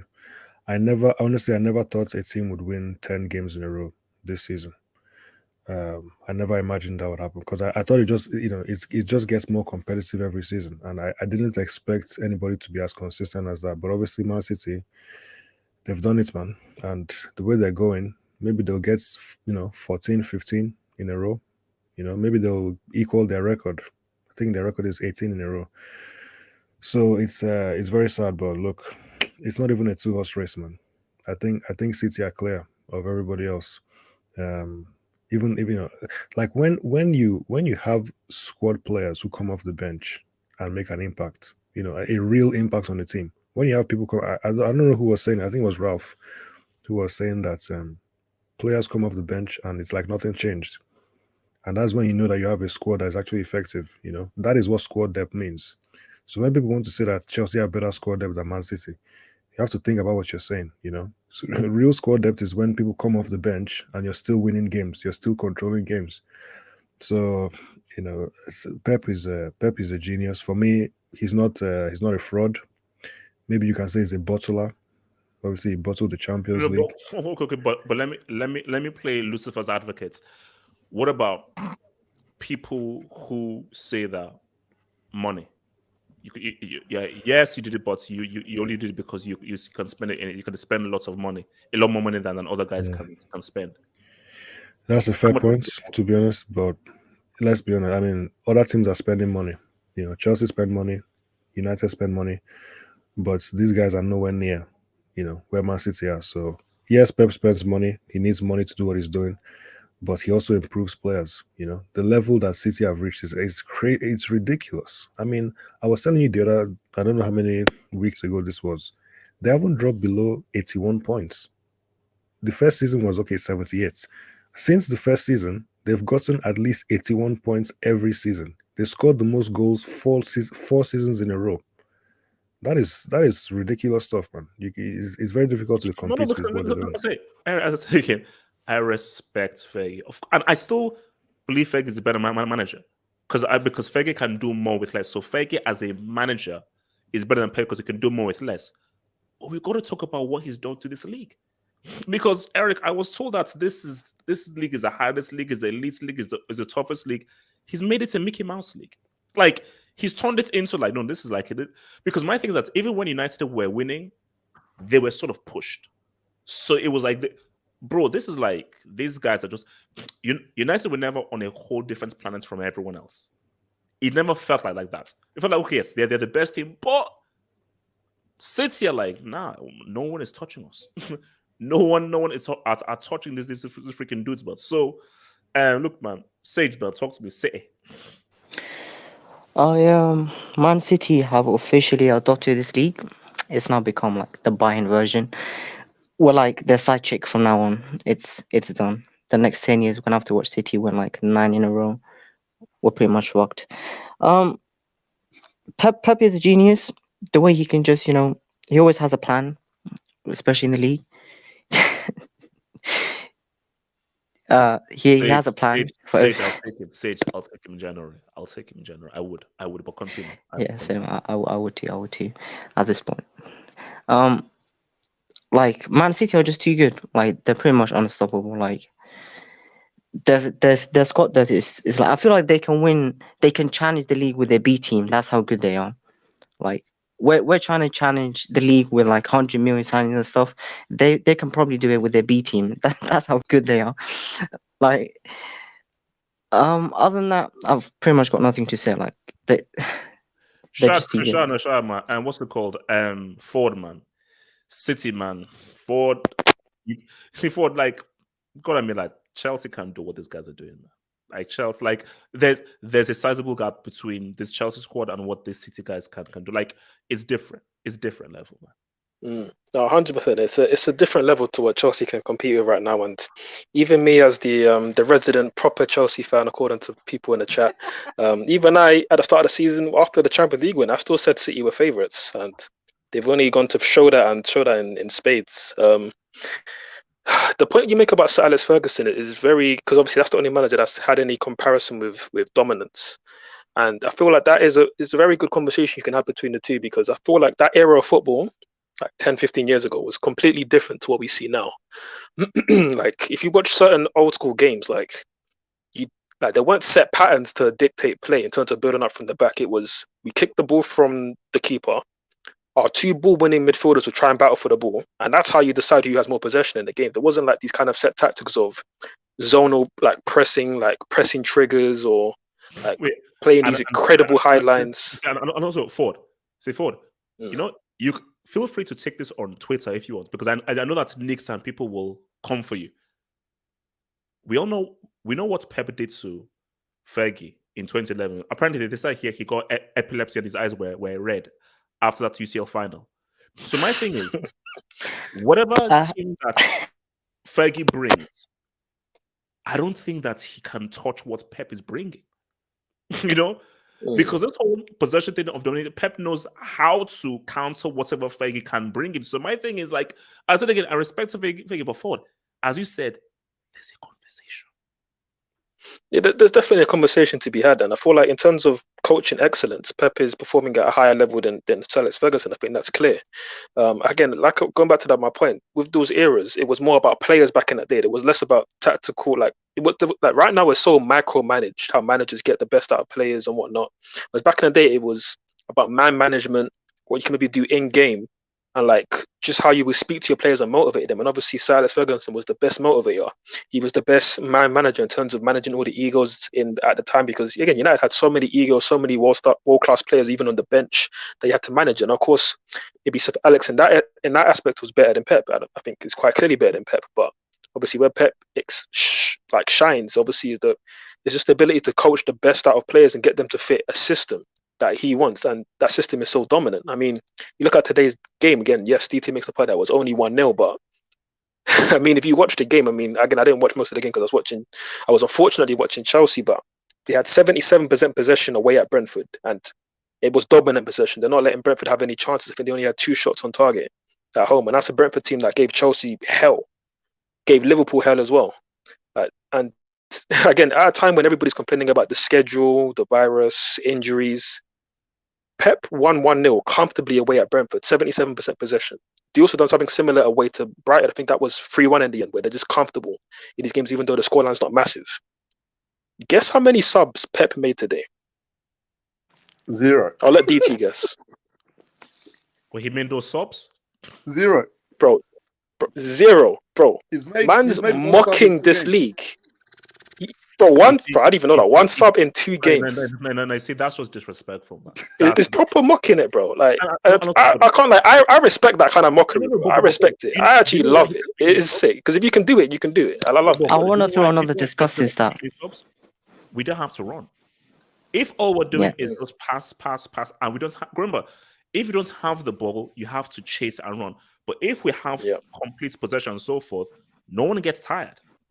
Because we're not playing at our own pace, and we can shift the gears when we want.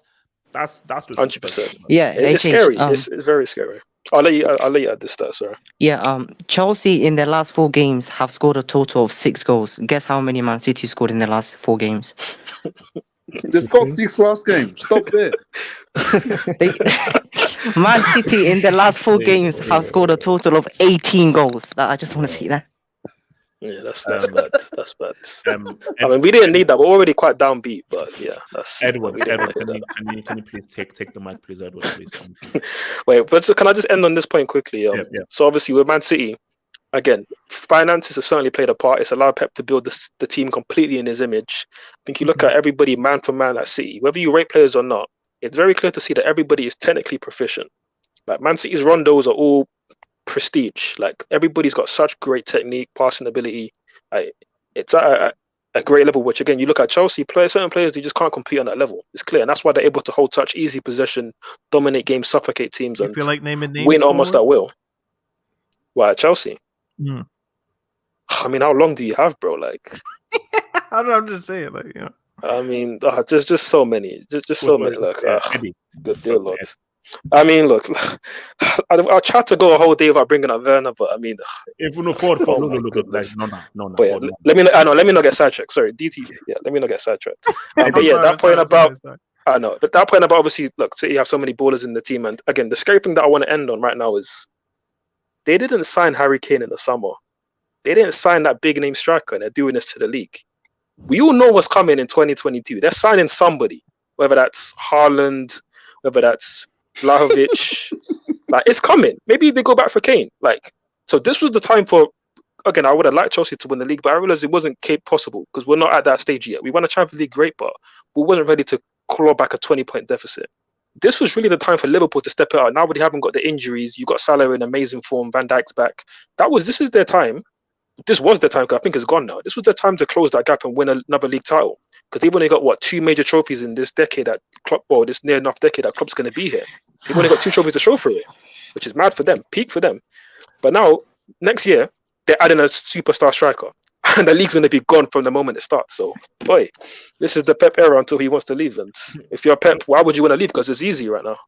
Wait, so don't worry, guys. I'll take your dubs after Eddie and Daniel have their speak. So Eddie, talk to me, man. Talk to me, Eddie. Talk to me, man. City. Oh, City. look, we we made this point, I think, earlier this year, about Manchester City, and it's all about planning, and it's all about, being consistent and, efficient management of the team itself, of the whole squad. You look at the two best teams in England, Manchester City and Liverpool. They've had a fair level of stability in the last 5-6 years. That's what's allowed this. I mean, Pep has assembled a squad. Yeah, you can talk about him spending money, but he spent it the right way. Unlike Chelsea and a few other clubs who just throw money willy nilly at players who aren't up to scratch. So they've done it the right way, and they've been able to assemble a squad that's full of players in their prime. I mean, you're bringing players like Bernardo Silva off the bench. Well, what do you think is going to happen? You're looking at a player like Phil Foden coming up on the Pep, and Ford said it. He coaches the best out of players. You just need a player with a bit of something in him and some technical ability, and he'll coach it out of him. So, I mean, Manchester City are running away with this thing for the next couple of years. Look at the age of their squad. Most players in their prime there. And the scary thing is, like Ford just said, they're about to add the top striker. You're doing this without a striker. What happens if you add someone like a Hurricane, or you add a Haaland for the next couple of years? Or, God forbid, Mbappe says, you know what? I'm coming Oh to my City. goodness. No. Mbappe's not touching City. He's not touching No, City. He's not touching City. Nah, look, if they do that, they will pretty much promote He's domestic not violence. touching City. Well, don't relax. Not touching those boys, man. yo, look, I've seen funny things happen. I mean, Mbappe and Haaland, phone conversation next year. Both of them touchdown at City. One of them free, one of them 100 mil. Give up the league for the next year, for the next 5 years or whatever. But yeah, look, they're running away with it. And then, like I said just now, 1 sub in 2 games. When everyone's complaining about subs and 5 subs and all that kind of stuff, that's the way he plays. He finds a way to adapt. Yes, okay, Fergie and other great managers could do more with less. There's no denying that. But what Pep has done is be able to adapt to the situation he's found himself in multiple leagues, and you have to credit him for that. So he's amazing, man. And look, Man City have run away with this year. We just have to live with it. Daniel, talk to me. Daniel T. I mean, this is the weird thing about going last in one of these, is that everybody basically hits your points. But so I won't rehash, but I'll maybe just add. So the first thing that came to mind when Forward talked about, they didn't get Harry Kane, or they might go get the dude from Fiorentina or what have you. Pep was capping, man, when he was like, when a girl left, he was also, we cannot replace him. We cannot. Like, he's acting because he knows what this is. Tears of joy. So, like, I don't know, maybe an Oscar could be in his future, or an Emmy, or whatever the case may be. We cannot replace him. Like, it's cap. And then I can put Eddie's piece in here by saying, like, the planning element is important. It's the reason Pep chose City. Abramovich had a hard-on, to put it bluntly, for Guardiola, rather, for years. He sacked managers. I think he sacked Carlo in the tunnel at Everton, thinking he could get Pep.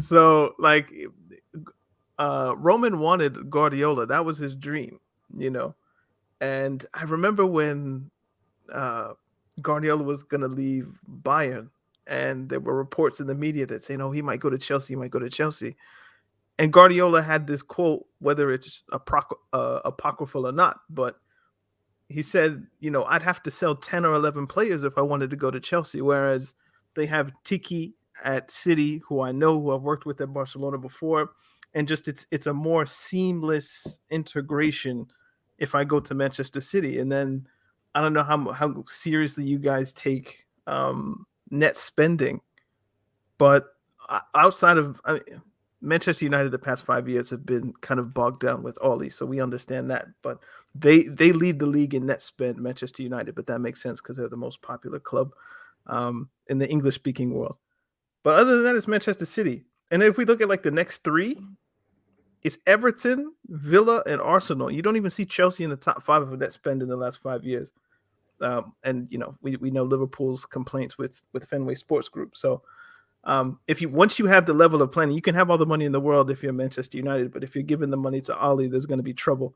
But if you have a solid foundation and a solid base that Mancini and Pellegrini and others helped build, you come into a team that had Company and Silva and Yaya Toure and who's the other fourth member in that one? Aguero. He came into a good situation, and if you can spend 50, 60, 70 million on players, you're obviously going to improve that. And then he's just a really quality coach. So of course I hear the point that he's made it a joke. If you look at the points, the goals, the ease with which they control games and all of that, like it's not fair. It doesn't seem fair in some ways, but that's what happens when all facets of a football club are working together. Even like, I'm 31 years old. The kids these days, I'm seeing a lot of Manchester City fans, a lot of shirts, a lot of like just little kids just coming out of nowhere. Just I support City. That makes sense. Like they are building a brand. They have their African superstar and Yaya Toure. They have their South American superstars. Like they have pieces from everywhere where they can just market and do everything well, and then they're being backed by a whole country. So That's it. They're scoring 4 Gs in 20 minutes, man. That's the problem. What Daniel just said is a huge problem. In the next 10 years, people will think City are the biggest club in England. They are. Yeah. They already are. It's just we of a certain age, we're attached to Chelsea, we're attached to Arsenal, we're attached to United because of Drogba, Henry, Rudy. You can go back to, Cantona and these guys, or, Have Hope will have his connection with Zola. I'll have mine with Hasselbank. The young kids' legends are going to be Aguero, De Bruyne. Yo, we got 100 points. We did this, we did that. So Benjamin Mendy. Chill. You unmuted to say chill. But what was I going to say? Like it's just my point was that was all emblematic of a team and an organization and a business that is working at its best. And you're going to have to compete with that on some level for the next few years. Even once Guardiola leaves, the machine will still keep going. You just plug in Ten Hag, you plug in somebody else, and the machine will keep going because it's so well oiled. All right, let me just take some dubs and then we'll move to our final Salini, man. Shout out to your boy English Talents FC, who says, beautiful scenes. Foden G, Mount A, we move. World Cup 2022. English Talents FC, aka Queen Lizzie's payroll. Shout out to your people. I said again, look, Mount for me, he ain't it, bro. Mount is mid. He's been mid. It is what it is. I've always liked Foden, but he did dye his hair grey for nothing at the Euros because he ended up getting dropped after the first game. So shout out to your boy. I know England are not winning the next World Cup in 2022. That's not happening. England FC again says, okay, John Terry, CFC coach, Stevie G, LFC, here to take over. Lord help us, man. I'm not saying that name, but shout out to for the donation. I'm not that gullible. From your boy Gatlock, this is the rejigged, complicated Chelsea. There's nothing complicated. Fanshawe was therapy for the Antichrist and Lampard. Yeah. It was therapeutic. This right here is called vibes. Daniel said, "Give me the link." Your boy said, "Give me the link." I dropped the link. I dropped the link. Support Muzman, thank you, bro. Thank you for support, man, and the support on all 3 platforms, man. Huge support, man. Long time fan, man. Big up. Both legends can coexist. Pep is a great. Sir Alex is a great. Pep in how he was able to dominate and impose a style. Sir Alex in how he was able to constantly rebuild and adapt to whatever competitor came. And the points I was making on it's just that United fans just gets very triggered when I say it, because my thing is that there's an argument. As I've said, Ferguson is the better manager, but United fans get very emotional when I say Fergie never got 100 points. He never got 98 points. He never scored more than 100 goals. He never broke the wins record. That's something. I'm sure he did. I'm sure he did break the wins records. Yeah, he must some have point because did. he had the points record before it was broken. Pep holds the wins record of consecutive wins. He holds the consecutive wins record, the goals record, and the points record. Oh, I hear you. Okay, I got you. Yeah, so obviously, I'm sure he must have done it, but as of right now, the record holder is Pep. Yeah, and the Man Peps. City. I hear So you. Okay. my thing is that, like, so then it's now down to your perspective. Some people say, well, I prefer Ferguson's longevity and the fact that he was able to destroy, rebuild, and was able to beat the threats of Wenger, beat the threats of Mourinho, beat the threats of Man City with their money. So there were three different threats, and even the Liverpool threats somewhat. He was able to beat all of these threats. So which is cool. But in a crazy alternate world, I would have loved to see Fergie's best team, whether the 99 treble team or the 08 team, go up against this team in a league. I like to see that, because Ferguson's teams were amazing. So if they were pushed the way that Pep pushed, the way like we're winning every single game and we're going for, so could Fergie's team be pushed to get that 95 plus points if both these guys competed in the same season? That would be something that we're interested to look at, man. Shorty boy Shehan Hurri, who says HH is now the Kofi Annan of this content thing. Chelsea crisis summit in full effect. Delegates from all. No, bro, no, look, but see, my thing is, it's not even a crisis. See, I told you that this hashtag is called hashtag honesty. There's no crisis. We know this. So right now, it's just about being honest. This team just was not that good. You know what's wild? It's like they got a point. Like, imagine if this was a loss. Like, then it would be crisis. And if Brighton would have won, I wouldn't have been mad because they were worth the 3 points. Like, Chelsea were kind of lucky to get that point based on how the game went. Like me, a draw makes sense based on how trash Chelsea were in putting the chances away. A draw makes sense. Like, no team deserves to win. Like, a draw makes sense because for Chelsea, like, you so made a game that Chelsea were getting cooked the whole second half. What? Cooked. The funny thing is, in context, Chelsea are actually having a good season. Because, I mean, Bro, Eric, will you drop this thing? Like, come no. on. Do you know what it is? Do you know? And I think Eddie. People, go ahead, AJ. You should take a drink every time that Eric says context. I say context too much. That is your favorite one. R.I.P. liver. R.I.P. livers. What did you want to say? No, I was gonna say Eddie brought up the point of the Champions League and how the Champions League every week that goes past, it seems like that Champions League was a fluke. Or not a fluke, but just like no. It was Tuchel. No. It was a Master Tuchel. management. just lucky. It was just lucky. Like, can we admit, like, in a cup competition, you have more chance for luck. It was the biggest vibe. I'm not gonna call it a fluke, but it's just like a team can get hot at the right time, and that's just what it was. Like, Chelsea were good in that period. But that thing, it was a combination. They're not the best team in Europe. No, I mean, basically, it's a combination of obviously luck. Everyone has longer day. Like, it was a combination of luck. And Tuchel is obviously a very good tactician. You see, like, Ancelotti isn't good in the league, but he's very good in the. So there are managers who are very good in a knockouts game, and managers who are better in a League 4 format. You can look at Pep. Like Pep. So Pep knows how to rinse, repeat very well. But in a thing of where, all right, creates a tactic. This you have to now create a tactic, a strategy for this specific game against. You're not going up against another top tier manager in this game, and this game now means something. So league is like repetition. Champions League is all right. Strategy for this game. Just to quickly add, HH, one of the biggest reasons why we won the Champions League is the defense. I think it's fair to say we had the best defense in Europe. We conceded 4 goals, which is a record. So I think that's the main thing when you look at it. But Eric, is it good defending? Or is it just that the system was set up to just not put in goals? Because you just put every man, woman, and child, as HH has said countless times on this channel. No, it was fantastic defending. It was fantastic. No. DT, don't take away from the trophy, bro. Come on. What are we doing there? Come on, man. Come on.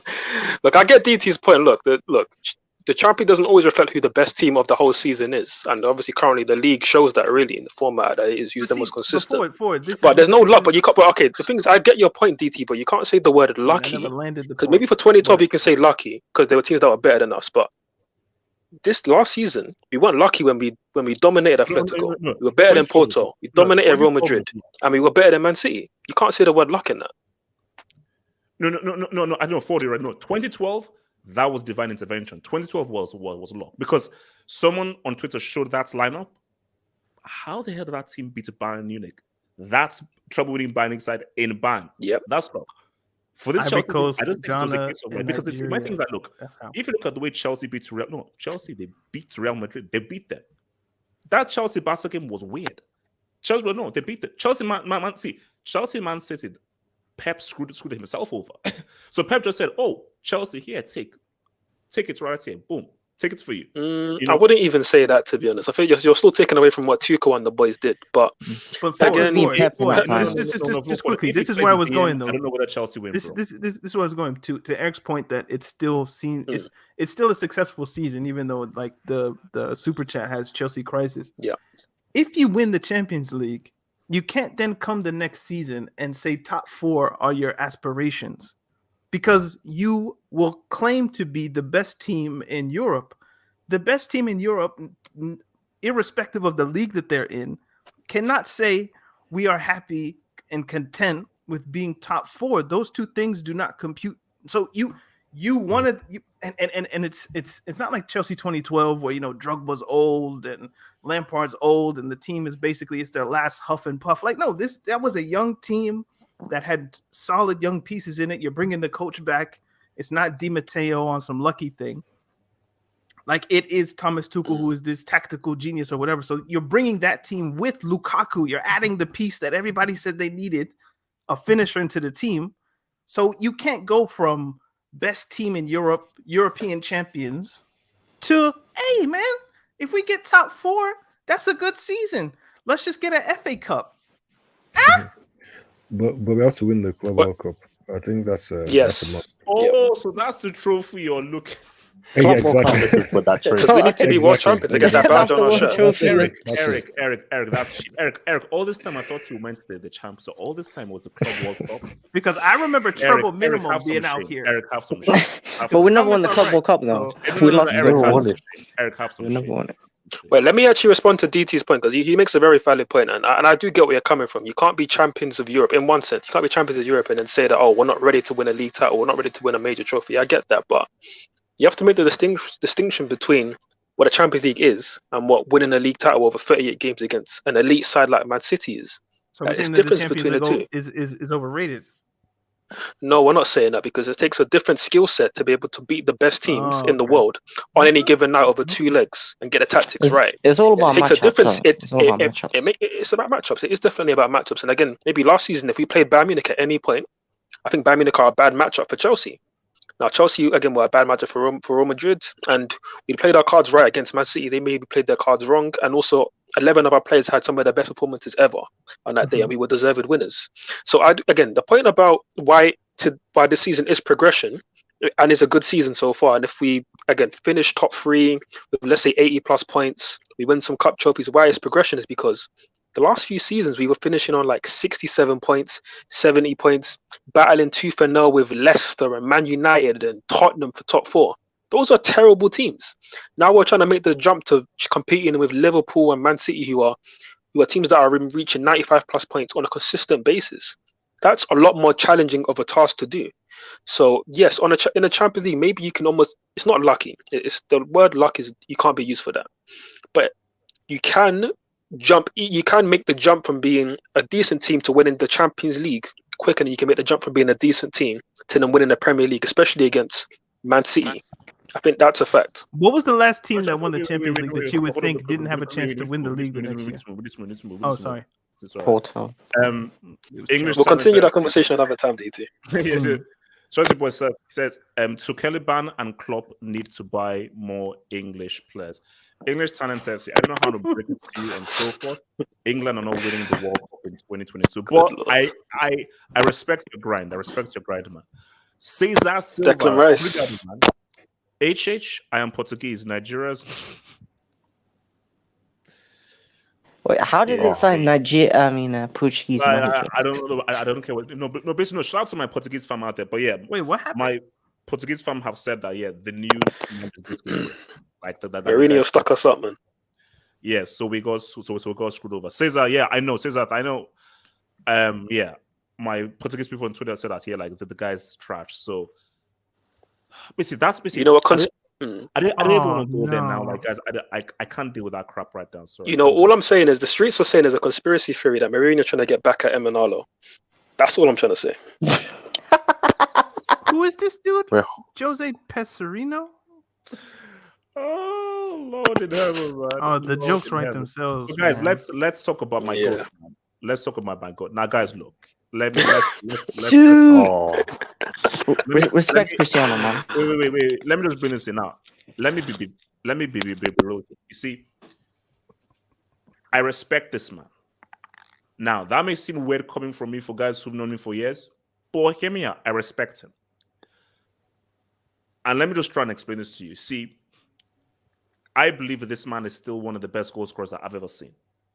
In terms of the art of finding a way of putting the ball inside that fishnet, very few people have mastered the art of getting the ball inside that fishnet by any means necessary the way that this man has. So let's put it straight. Cristiano, you're 36, 37 years old. What I saw against Newcastle was Nightmare on Elm Street, Exorcist, The Ring, Blair Witch Project. It was horrific. It was a horror show. And again, I'm putting this out there to people. My DMs are open. So a decision that I now regret based on some messages that I've received. But my DMs are open on Twitter. Can someone please send me a disaster class of Cristiano against Newcastle? I'm begging you. If you can, and I will. My DMs are open. Send me the disaster class of Cristiano's highlights against Newcastle, preferably with the Titanic music played with the flute very badly. Thank you. Cristiano's thing is this, that it's a conundrum because obviously United play Burnley and so forth, and people were going crazy. Terry was ranting on Terrace and everything, And I warned Terry about Rashford years ago, but he didn't listen to me. It is what it is. Keep thinking Rashford is going to be world class. You have to know what you get with Cristiano because the conundrum here is this: ragball doesn't suit Cristiano. It doesn't. Cristiano does not, and this age, Cristiano doesn't have the physical capabilities to execute ragball, and Ragnick knows this. But at the same time, he has to because he's a superstar. And you cannot deny that this guy can play like utter garbage for 90 minutes. As in, this guy can be horrible for 90 minutes, but can still put that ball inside that net. But the thing that worries me, though, is that for Cristiano, you see, the same thing with Casillas, same thing with Pirlo. Know when to give it. Because my fear is that I think this guy is going to keep on playing until he can't walk. I don't think this guy is even thinking about retirement. Because I think his greatest fear are his records will be broken by some people if he retires. Because I already believe that if he retires and Haaland is a few goals away from his CL record, he'll come out as a 47-year-old and continue scoring for Rosenborg or somewhere, or Sporting Lisbon. But my advice for Cristiano is know your limits. Know your limits. You can't dribble anymore. You can't. Whenever you try to dribble, I fear that you may actually break your legs, actually injure yourself. And it's actually scary to watch. It's totally to watch you try to dribble. The best thing for Cristiano is know your limits and focus on goal scoring. But the issue which we wanted to discuss is, does your boy Cristiano walk under what Ragnick wants to bring? And is there going to be a clash of styles? Eric, talk to me. And be respectful. Of course, yeah. Look, I have a lot of respect for Ronaldo. He's an all-time great, football great. Top 5 for me. But look, he can't do it anymore. He can't run. He's too old. I don't think he was ever good. He was never a pressing kind of player. I don't think he was ever good in terms of pressing. So he definitely doesn't fit what Ragnick's trying to do. But a bigger issue is I don't think most of the players fit what Ragnick wants to do. So I'm not too sure. I'm not too sure how he's gonna steer the ship till the rest. Some United fans have already given up. I mean, some United fans think the season should just end, and we can just move on. That's how serious it is. So I think it's a crisis situation for some people. But Wait, but Eric, crisis to the extent of you don't think they can make top 4, or crisis where fourth, third is the ceiling? yeah, a crisis where like top 4 is not going to happen. So Spurs, Arsenal. Whoa, Eric. No, okay. See, Eric, I'm going to stop right there. Again, I'm sorry, but I'm going to stop right there. Eric, let me show this image. Eric, you're saying that this man right here is going to end up in the Europa League? Yeah. It's going. He managed to escape with Juve. He almost dropped down to Europa, but it's going to happen, man. So according to a lot of people, it's going to happen, and I still think United can do it. I really do. Maybe in I say January. January is only a few days, but maybe in February they can start playing anywhere anywhere near a team that's actually able to get top 4. But right now, it's not looking good, man. Arsenal are looking on a different level. Yeah, Spurs have a lot of games in hand. They have Conte. We know what Conte can do. So look, it's going to be tough for them. But Cristiano Ronaldo, it is what it is. United are a funny club. They did the same thing with Sanchez. City were linked with Sanchez. They said no, City can't have him. They got him instead, and it was a waste of money signing. Obviously, Ronaldo is very different to Sanchez, but it's still similar because they can't get the best out of him in that system. So it's a sad one, man. Sage, do you agree with Eric's extremely disrespectful? No, I don't agree with it. And wait, hold on. Do you agree with Eric's extremely disrespectful and misguided comments? The fact that one of the greatest players of all time will not guide United to top 4. If there's any player capable of getting a team to top 4, it's probably Ronaldo. I mean, I can see like a Alisson moment, like in the last week, maybe in the Premier League, he'll probably get them 4th. But Ronaldo is, in my opinion, he's a gift to have. Like, I don't think he's ever the problem in any club. Right, 2 seconds.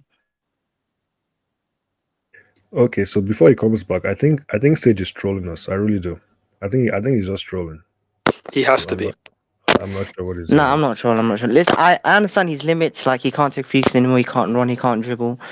He can't pass.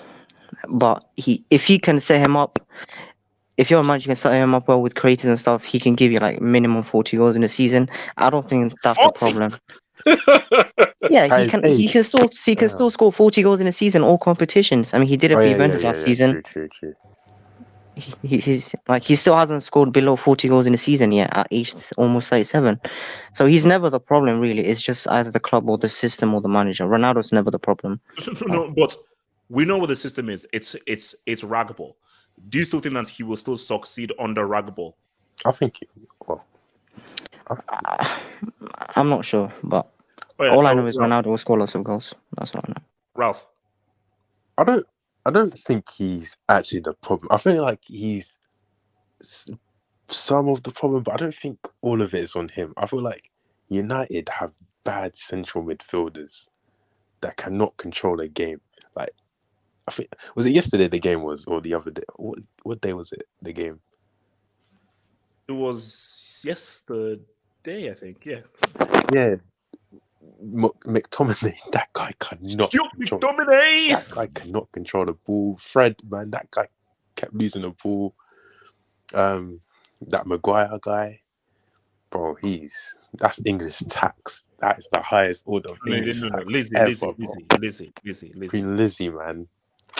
But I think Can we talk about Bruno? Because you believe guide them people need to stop judging midfielders on goals because it's not right. There's only so much you can do, Richard. So much you can do, man. Ever be judged on goals? This guy is shit. This guy is the worst. Your boy Terry told us he's world class. He is rubbish. He said he was better than Eric Cantona. But he is shit. This is why I'm reluctant to. Obviously, Ronaldo's old. Ralph, do you know what's so funny? You'll say this right now. Watch him drop a 3-piece against Burnley. Who, Ronaldo or Bruno? No. CR7. No, I'm reluctant to criticize CR7 because he's one of the greats. So I can't really say, oh, he's shit. He's that. He's old now, so I can't really be like. But there is limitations, and I feel like it has to be normalized. It has to be normalized that some games he needs to get dropped. I don't think within the media, especially English media, it has to be normalized that he's not the player he used to be, because that's the narrative that's going around, that he's still that player, but in reality he's not. So some games he needs to get dropped. No, in my opinion. And I think Ralph makes a key point, because I think it's such a huge, massive marketing thing of Cristiano coming to the Premier League. There is no way people are not gonna add on to that. He is the GOAT, he's amazing. So, and Cristiano, he feeds off of that, because we know that Cristiano Ronaldo, he reads social media and this stuff affects him. So if people keep feeding out, no, you can't play 90 minutes. Because one thing, a 36-37 shouldn't be playing 90 minutes in the Premier League every single game. That's just crazy. But because people still believe he's just good and still an amazing guy, he'll keep on playing 90 minutes. And I think those are, look, bro, you are still human. You are still human. And you may push yourself to a point where your body just. I feel like he's going to get injured soon. For me, I feel like next year he's going to get a bad. He's never really had a bad injury in his career, but I feel like he's going to get a bad one. Hopefully, he doesn't.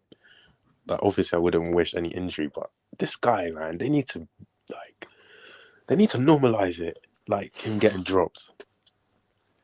All right, okay, so what's it called? Daniel, talk to me. Chris. When Ralph said, you think he's going to get a bad injury or whatnot, the first thing that came to my mind was like Ibrahimovic. Didn't he like tear his ACL when he was at United when he was like 36 or 37? And now he's 40 years old, kind of still scoring goals at some level. So there are just some physical marvel players who can just do crazy things at older ages. And perhaps Cristiano is just one of them. Like, he took care of his body from a young age. And once you start out, if you start out with good athleticism or exceptional athleticism, the older you get, you might not be as good as you were 15 years ago, but you can still compete with people who are just normal at their peak. And I think that's kind of what we're seeing with Cristiano. But the tactical element of it is, not to say, talking tactics, but what was I going to say? I got lost in the joke. Cristiano, you have to tailor the team to what he does best. And if you don't do that, you lose, whether it's, you guys may laugh, but you lose what Greenwood is capable of doing completely. You lose what Rashford's capable of doing completely. Whatever Martial has, I know he's going to Sevilla, whatever the case may be, but you lose that. You can look at players like Cavani. I know he's been out, but just if you look at all the different players and the kind of domino effect of tailoring your team to get whatever you can from Ronaldo, knowing that he's of an age where you want to maximize and squeeze every drop that's left, your team suffers, especially if he can't do what he's been able to do in the past. So, as Ralph said, maybe you need to normalize the idea that, we can't rely on Cristiano for 50 games in the season anymore. But it's almost like he's just good enough to where you think he can. And that will be a problem until it's clear and evident that no, he can't. And none of us know when that's going to be. Although some of us might in the chat be like, it's now. Okay, cool. But there's just a tactical issue with trying to get a player who's never really been known for pressing to now you're going to give him to the godfather of pressing. And it's not going to work. Or it's just going to tax other players who have to do the pressing for him. But do you believe that even with all the issues and so forth, he can still lead them to top 4? I think there's enough talent in the United squad to where they can get it done. I don't know if he'll be the leader of it. They need to drop Bruno. He'll be in the team. I feel like they need Bruno. They need Bruno. No, they don't. They don't need him. The way this guy loses the ball now, every time. I don't know. I was talking to him. Why doesn't Van de Beek play? I would just exactly. He should play. He keeps the ball. Yeah. knows how to find players. Bruno just hits I and always hopes. forget that Van de Beek is actually under contract for United. I'm like, so wait, does this guy still play for United? You know. So wait, Daniel, finish your point. Daniel. Oh no, I'm done. Eddie, Chris, talk to me, man.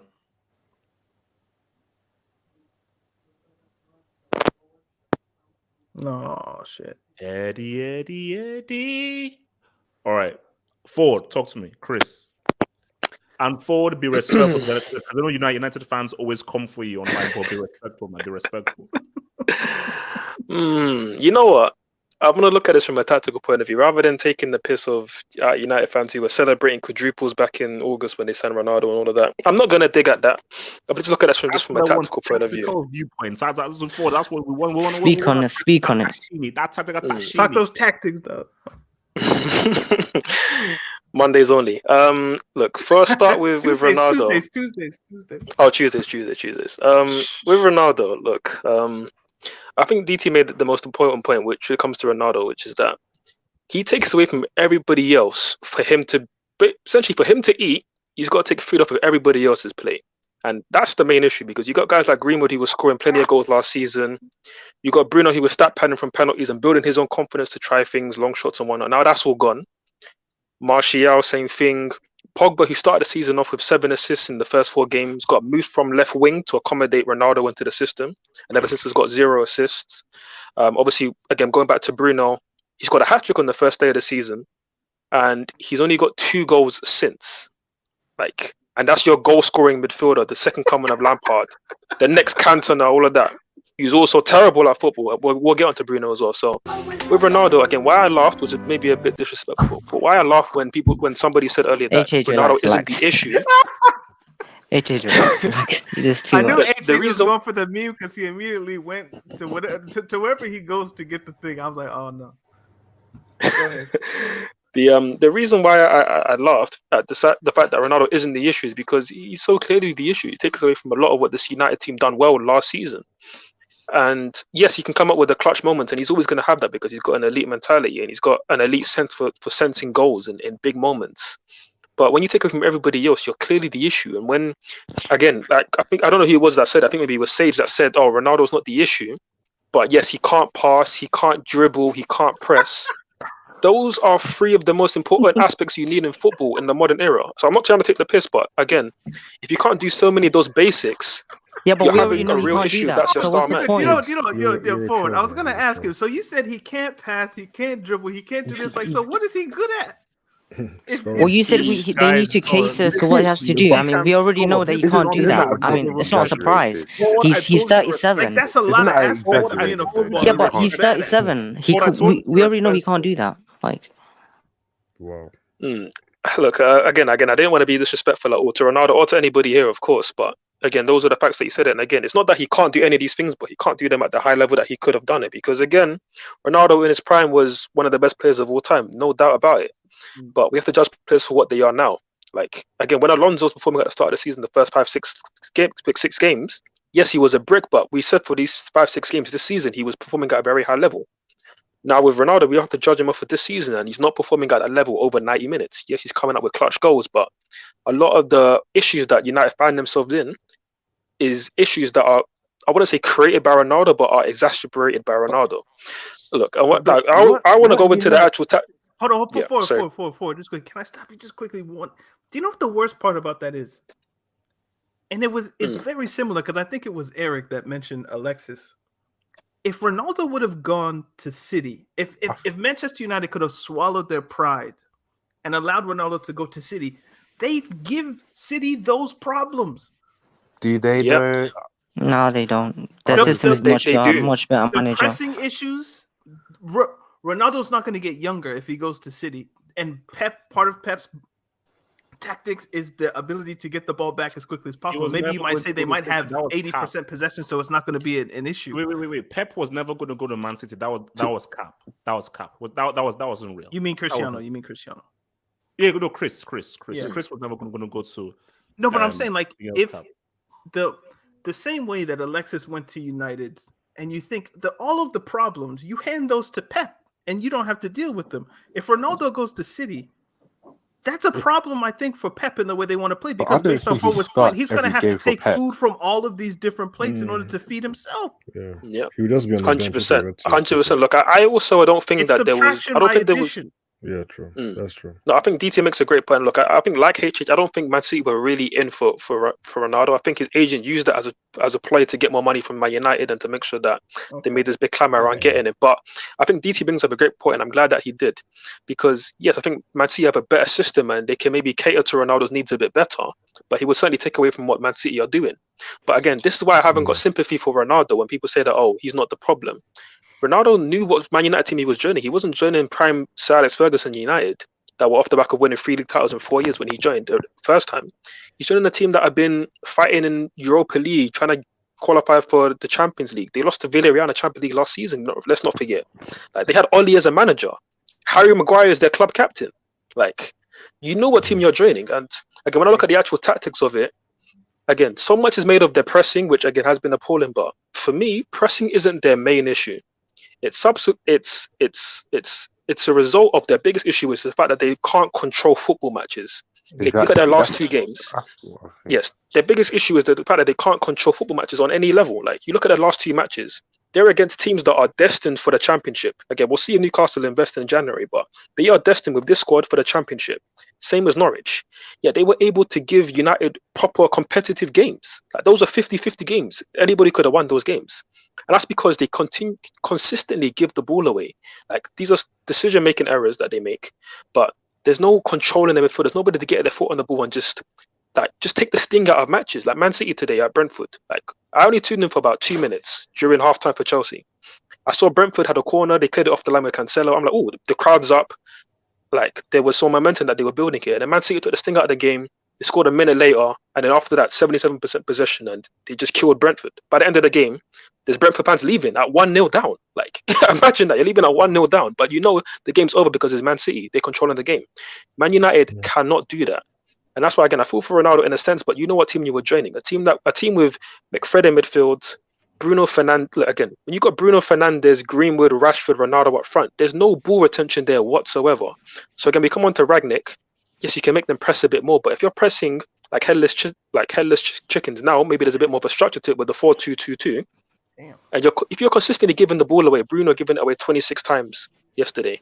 Sancho gave the ball away 14 times in 45 minutes. Like, you can't press forever if you're continually giving the ball away. So then I got to come back to Rangnick. For somebody who's not hating, you have a lot of hater stats forward. There's a lot of Okay, look. Look, DT, I tried, but the hater just came out at me. I'm sorry. He came well prepared.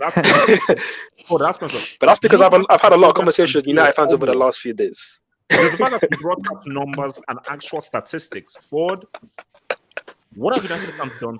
That's just what bro. No, Ford. I feel like, bro. You know what I always said. Like, I hated United before I even began supporting Chelsea because my big brother was a United fan. So the first thing on my mind was hating United because of my big brother. Is that why you hate Cristiano then? No, because he stole Ronaldo's name. No, but he can't change his name. You can't steal someone's name. Wow. Come on, man. No. My beef is because whenever I Google Ronaldo, or rather, whenever I Bing Ronaldo, the images that come up are Cristiano. I'm like, but is that his fault? because he's better. That's why. No. Let's not do that. I don't have to type Ronaldo Brazil to look up. I'd have to type up the thing. What's the bloody shit? I don't Is have to that type up Gattuso? Freaking dude. Okay, I don't. This dude. I don't need to type of Ronaldo Brazil.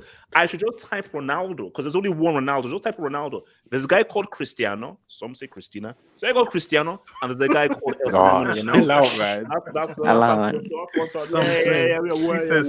whatever. Eddie. Yo, HS. Let me just finish up my point quickly, which was look, United man, hater. Yeah, let me finish my point. So again, look, the hater came out. I apologize, United fans. Not really, but I apologize. What I will just end on is, look, from a tactical point of view, it'd just be interesting to see what Rangnick can change, because you complain about, again, his post-match interview, he complains about we lacked control, we lacked physicality, which, again, that is kind of his term for pressing. But again, there's only so much you can press if you're consistently giving the ball away. So it'll be interesting to see what changes he makes if he can actually drop the big names like Bruno, like Rashford. Can he actually cater to what Ronaldo needs? Otherwise, you're gonna have to drop him as well because he's not performing. So, or the thing is, can he drop him? Has he got the authority to drop him? Because if not, then United have just signed somebody for 6 months to be a manager and then go upstairs and be a consultant. But if he's not got the authority to drop certain players, Rashford, your number 10, Bruno, your new messiah, then what authority is he going to have in the boardroom to get certain players that are going to make United play better football? And also, what I will just add, as maybe like again with the top 4, I think United will get top 4. They have enough quality. I think they got enough quality. This has been a mixtape. You've dropped a mixtape. Which is why I almost feel bad. Which is why I almost feel bad. Which is why I want to end on a positive. Which is that I think they will get top 4. They got enough quality. And whether, again, the much maligned Paul Pogba, whether you like him or not, I think he will fix a lot of the issues with control, with just having somebody who can actually play football in the midfield. Because McTominay, not it. Bruno, like Ragnick dropping Bruno into DM second half, like, oh my goodness, bro. I believe they can win the seal. I personally believe they can win the seal. Sage, please. Sage, man. I'm being serious. I have a weird feeling about Man United. Now I'm being serious. I have a weird feeling. Look, I said it before. If United win the Champions League, they're winning the champ. It's happening. Football needs to be cancelled. Football needs to be cancelled. We need to watch Wait, Eric. Why am I doing live every single day and working so hard? Eric, I need to stock up chips because if certain things happen, I'm out. I'm out. I don't know. I can't do streams if certain people get a World Cup with the Champions League. I can't be for me. That's why you want him to retire so bad, right? I'm working overtime so that's bro. Worst comes to worst. Hey, it was a good run. I'm out. Eddie, Chris, yeah, and United and I mean, just talking about United, I don't know how we went so long until Ford mentioned it. Your star boy Sancho cost you guys 80 mil or something. I hope you all kept the receipt, who loves to hate. Oh God. I hope you all kept the receipt, man. So Agent 0022. Hey, speak on it, Eddie. Speak on it. But let's focus on Ronaldo. Look, what United fans expect. Like, I don't understand why we're acting as if this is all a surprise. He's 37. What do you expect from a 37-year-old? I mean, he's not gonna press. And Ronaldo over the last couple of years, for people who actually watched him and not these United fanboys who thought they were getting 2010 Ronaldo, he relies on service. He relies on creators. Can someone list me how many creators United have today in all areas? Out wide, not central, many. Wherever. Bruno, just Bruno, bro. Bruno's not a creator. Sancho and Pogba, that's all they have. He created the most chances in the Premier League. Nah, don't listen to those stats. Spamming crosses into the box is not chance creation, by the way. Exactly. Like look at their wing backs. They've got what's the name? So Ronaldo's not the problem then. Is that what I'm hearing? Sorry? He's not the main problem, but he is one of the problems. He's not the main problem, but him deciding to sign for United is a problem in itself because I don't know what he expected from him. He wasn't going to sign for City. Not letting him. Well, I don't know how true the whole City rumor was, but if it was true, then it's a stupid decision to sign Ronaldo for all the wages and everything you're going to spend on him because it was not going to work. Sure, it wasn't going to work. I mean, simple as that. His agent was twerking for PSG. So many different teams were linked with Ronaldo in the summer. So I think Forward's point makes sense. The very first one he made. What was the first point? That the Ronaldo speculation to City probably wasn't real. Yeah, I think this was real. I mean, imagine deciding to go play with Wan-Bissaka instead of a player like Cancelo or Kyle Walker. Like, come on. Or deciding to go play with Van der Beek instead of De Bruyne. Like, come on, man. It's not something that works. So look, with Ragnick, we all knew Ronaldo is not going to press. The only thing is Ragnick just needs to make it work somehow. And I don't understand the stuff Ford was saying in terms of dropping Ronaldo. I don't know if Ford brought it up and all that, but it's a thing where you have to rotate. He can't play every game. Yeah, you can't, man. But you can't see Ronaldo as the Messiah. You can't see Only in the Ronaldo as the Champions person League. who's come to save you. Not even in the Champions League, man. Wait, no, Eric, man. Sorry, I think I cut out there. Sorry. Not even in the Eddie, Champions League, Eddie, man. man, bro. You cannot denounce this.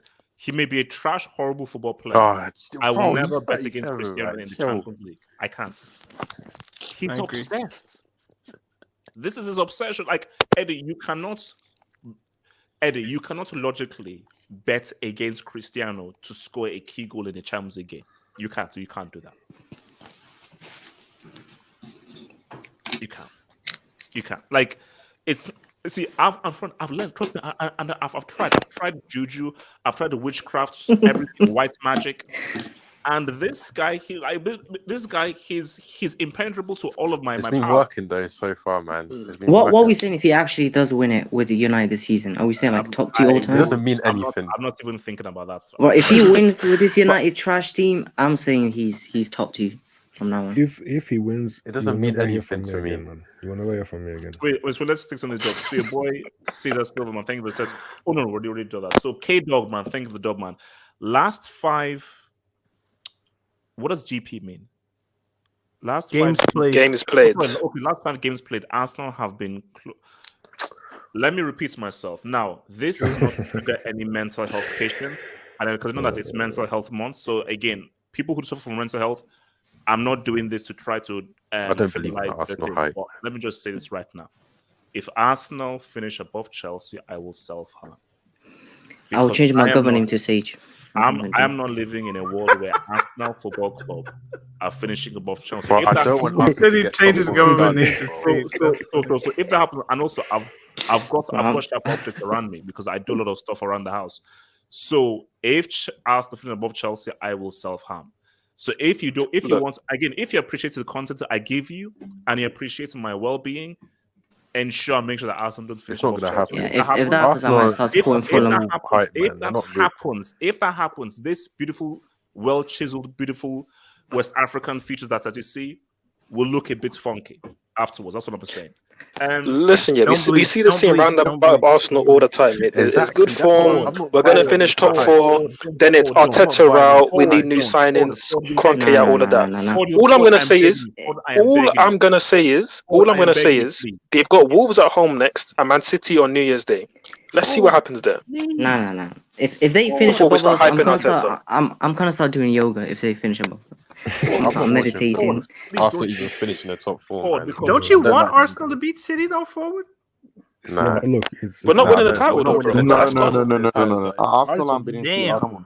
So And it's not a matter of whether, like, typical Arsenal, they get smacked by Man City anyway. So I'm saying, let's not hype Arsenal yet. Or Arsenal fans will get gassed, but they're going to get brought back to earth eventually. We know what's going to happen, though. Yeah, I'm with Ford there. JJ Bridgman, thank you for the dub. I'll settle. Oh, it should be third People row. are sick in the head, man. Wait, Now, wait. is this a United It fan? depends which 2 trophies, though. You see, thank you. It's If those not, two trophies is a CL and FA either Cup. Club No, World no, Cup or no. FA Cup, JJ, no. I'll take you up on that. Club World Cup has to be there. We have to win that. There's no way around it. Yeah, Yeah, we 100%. have to. For once, we have to. No, For I'm once. just look. For It once, has we to, have man. It has to happen. It has to. What was the name of that team we lost to? Club World Cup in Okay, look, 2012. No. Corinthians, bro. Corinthians, bro. I was reading the verse in the church where all that game was going on, bro. I'm still traumatized from that day. And Every time I open up Benitez. Corinthians in the Bible, it's long, bro. So yeah, we Club gotta World win Cup that. UCL. Yeah, and you know there's Club World Cup two. UCL. First and second. I'm Bro, I not- can never I'm make not it to the saying second your one, bro. It's username. peak, man. Say my name, HH. Shout out to Daddy Oos and Sammy, though. Jesus. Look, I'm not saying your name. I'm not saying your name. I mean, it's just strange, man. From Litton, thank you for the dub, Litton.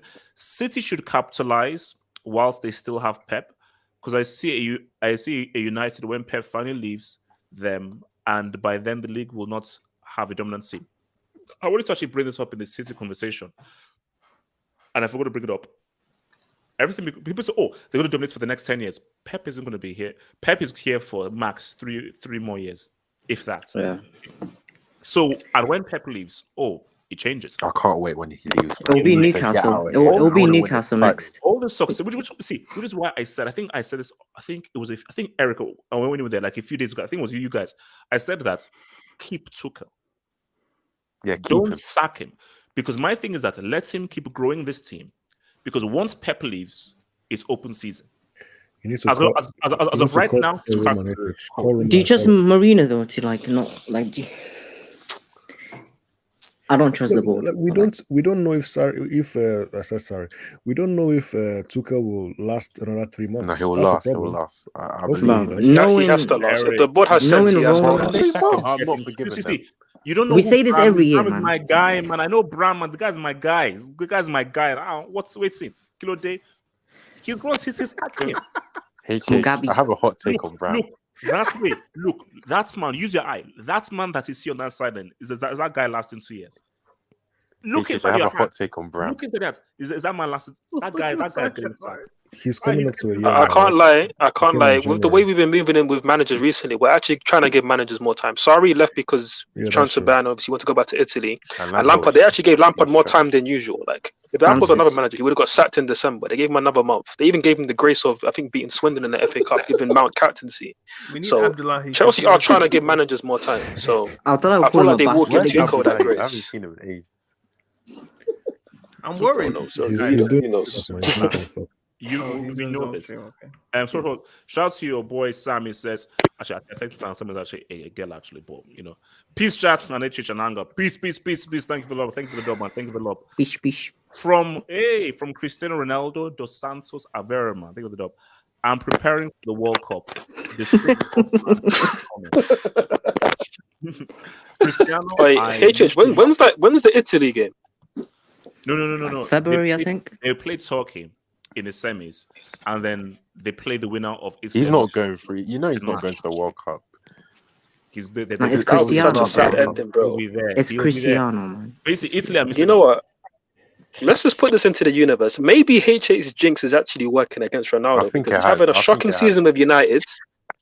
They might end up in the Europa League. They're going to get knocked out by Atletico Madrid, a team that Ronaldo always beats. And then imagine it caps off by him not making the World Cup. This man is my goat. That collapse would be crazy. Nah, what if he wins the CL and World Cup? I've done him 180. He's that dude. Nah, don't do that. He's my guy. Oh, HH, your judge is special, bro. If that happens, bro, right now, man. Good lord. No, he's my guy, man. He's my guy. You know how long it took Half Hope to figure out his powers? That he should have been doing this from like 2010?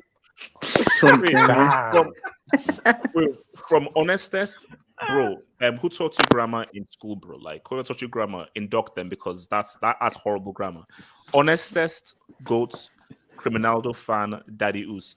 He has more Instagram followers than your bosses. I know, which is why I say retire and use that for your money. Instagram followers. Obolaf says bigger than every team in the EPL. Now, are you referring to Man United? Because if you're referring to Man United, let me say to you that United, of course, is a massive brand, one of the biggest brands out there. But with regards to football on the pitch, they have been relevant for a long time. Because see, my thing is, with all due respect to United and so forth, I say to United fans, you've not won a major trophy in years. He's in the chats. Abdullah, he wants the link if you want to send it. in my game. Wait, he's on his live stream and he wants. We need to talk to him. He's so funny. You talk to him. We're on our way out, bro. We're on our way out of the way. We're on the way out, man. I want his Christian Pulisic rant, man. Your boy said that Silver, man. Take the dog. We need the Mount rant, man. We need the rant. No Brian. No, we don't need no Mount rant, right? When I'm about, there's no Mount rants going on, bro. There's no Brian. That's true. That CR7 is a striker now. He needs service. Tough to get it when you don't have a midfield. He's the same as Lukaku. #agenda. No, wait. Now, Caesar, let me pace. First of all, he's not a striker. He plays wide left. So if you see how he plays wide left. So even if he's put in as a striker, the position he takes up on the field is wide left. And the thing about this is that you saw how Lukaku played today. Lukaku was man of the match. Cristiano can't dribble. He can't do anything with the ball. Cristiano's last good performance. Cristiano is still a better driven than Lukaku, man. I'm saying it. Like, try to bring a step over, and the guy, Nah, man. bro, Chill, he chill. steps over the ball, man. He steps over the ball. guy, the ball went off his ass and went out for a goal kick. He tried to kick the ball, he missed it. It went off his ass, bro. It was like Mickey Mouse. No, but seriously, my thing is this, because I know you're Portuguese and so forth, so you have to keep it for your boy. I believe in Cristiano, the goal scorer. I will never ever not believe in this guy's powers to find the goal from nothing, and that's a great stat. So I think Dell even mentioned it. I build my team around Chris. If I have him, forget ragball or whatever. We have him. We build a team around him. All of you guys get that ball to this dude.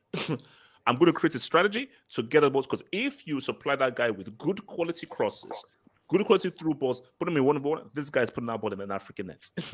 And that's just what you have to do. Is like, you have to build a team around it. And also, I have to say this. Like, see, this is why I love this community, man. I asked for something, and it was delivered. I asked, bro. I think 3 or 4 people even gave it to me. So for you guys who gave me the disaster clap, because I'm done, I'm going to make some rice, some stew. I have some leftover chicken. You're the biggest. Let this man live, man. For a 2-minute clip, you're gonna make this rice guy's and stew for a getting 2-minute clip. Disaster clap. This guy's doing. He's gonna show clips of him taking free kicks, man. Yeah, so It's a 2-minute clip, right?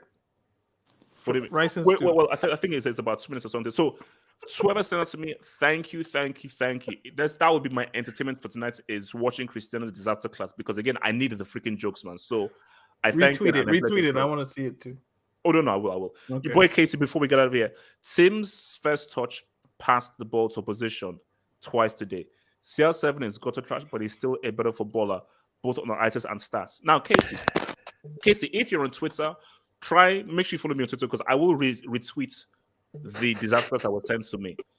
And when you watch this, it is one of the worst displays of football I've seen in years. So my thing is, Casey, I will retweet it, and hope it's better have that Titanic music. It's better have that Titanic music played without flutes. So I will retweet it, and you'll see. Guys, I thank you for you guys being here, man. It is what it is. Peace. And I will see you guys tomorrow for some transfer. So we will hear back here tomorrow, 10:30, for some transfer news talk. Peace out. So remember to check out Talking Tactics, me and Daniel's podcast show. And look, next time, who knows? You may see the Avengers on Sunday, Chelsea Liverpool. Although if Liverpool baptize us, you probably won't see this happening. So you might see us after Sunday here for Chelsea Liverpool. But guys, without further ado, peace out, stay true, and Pulisic, you are freaking brainless, bro. Peace out. One love.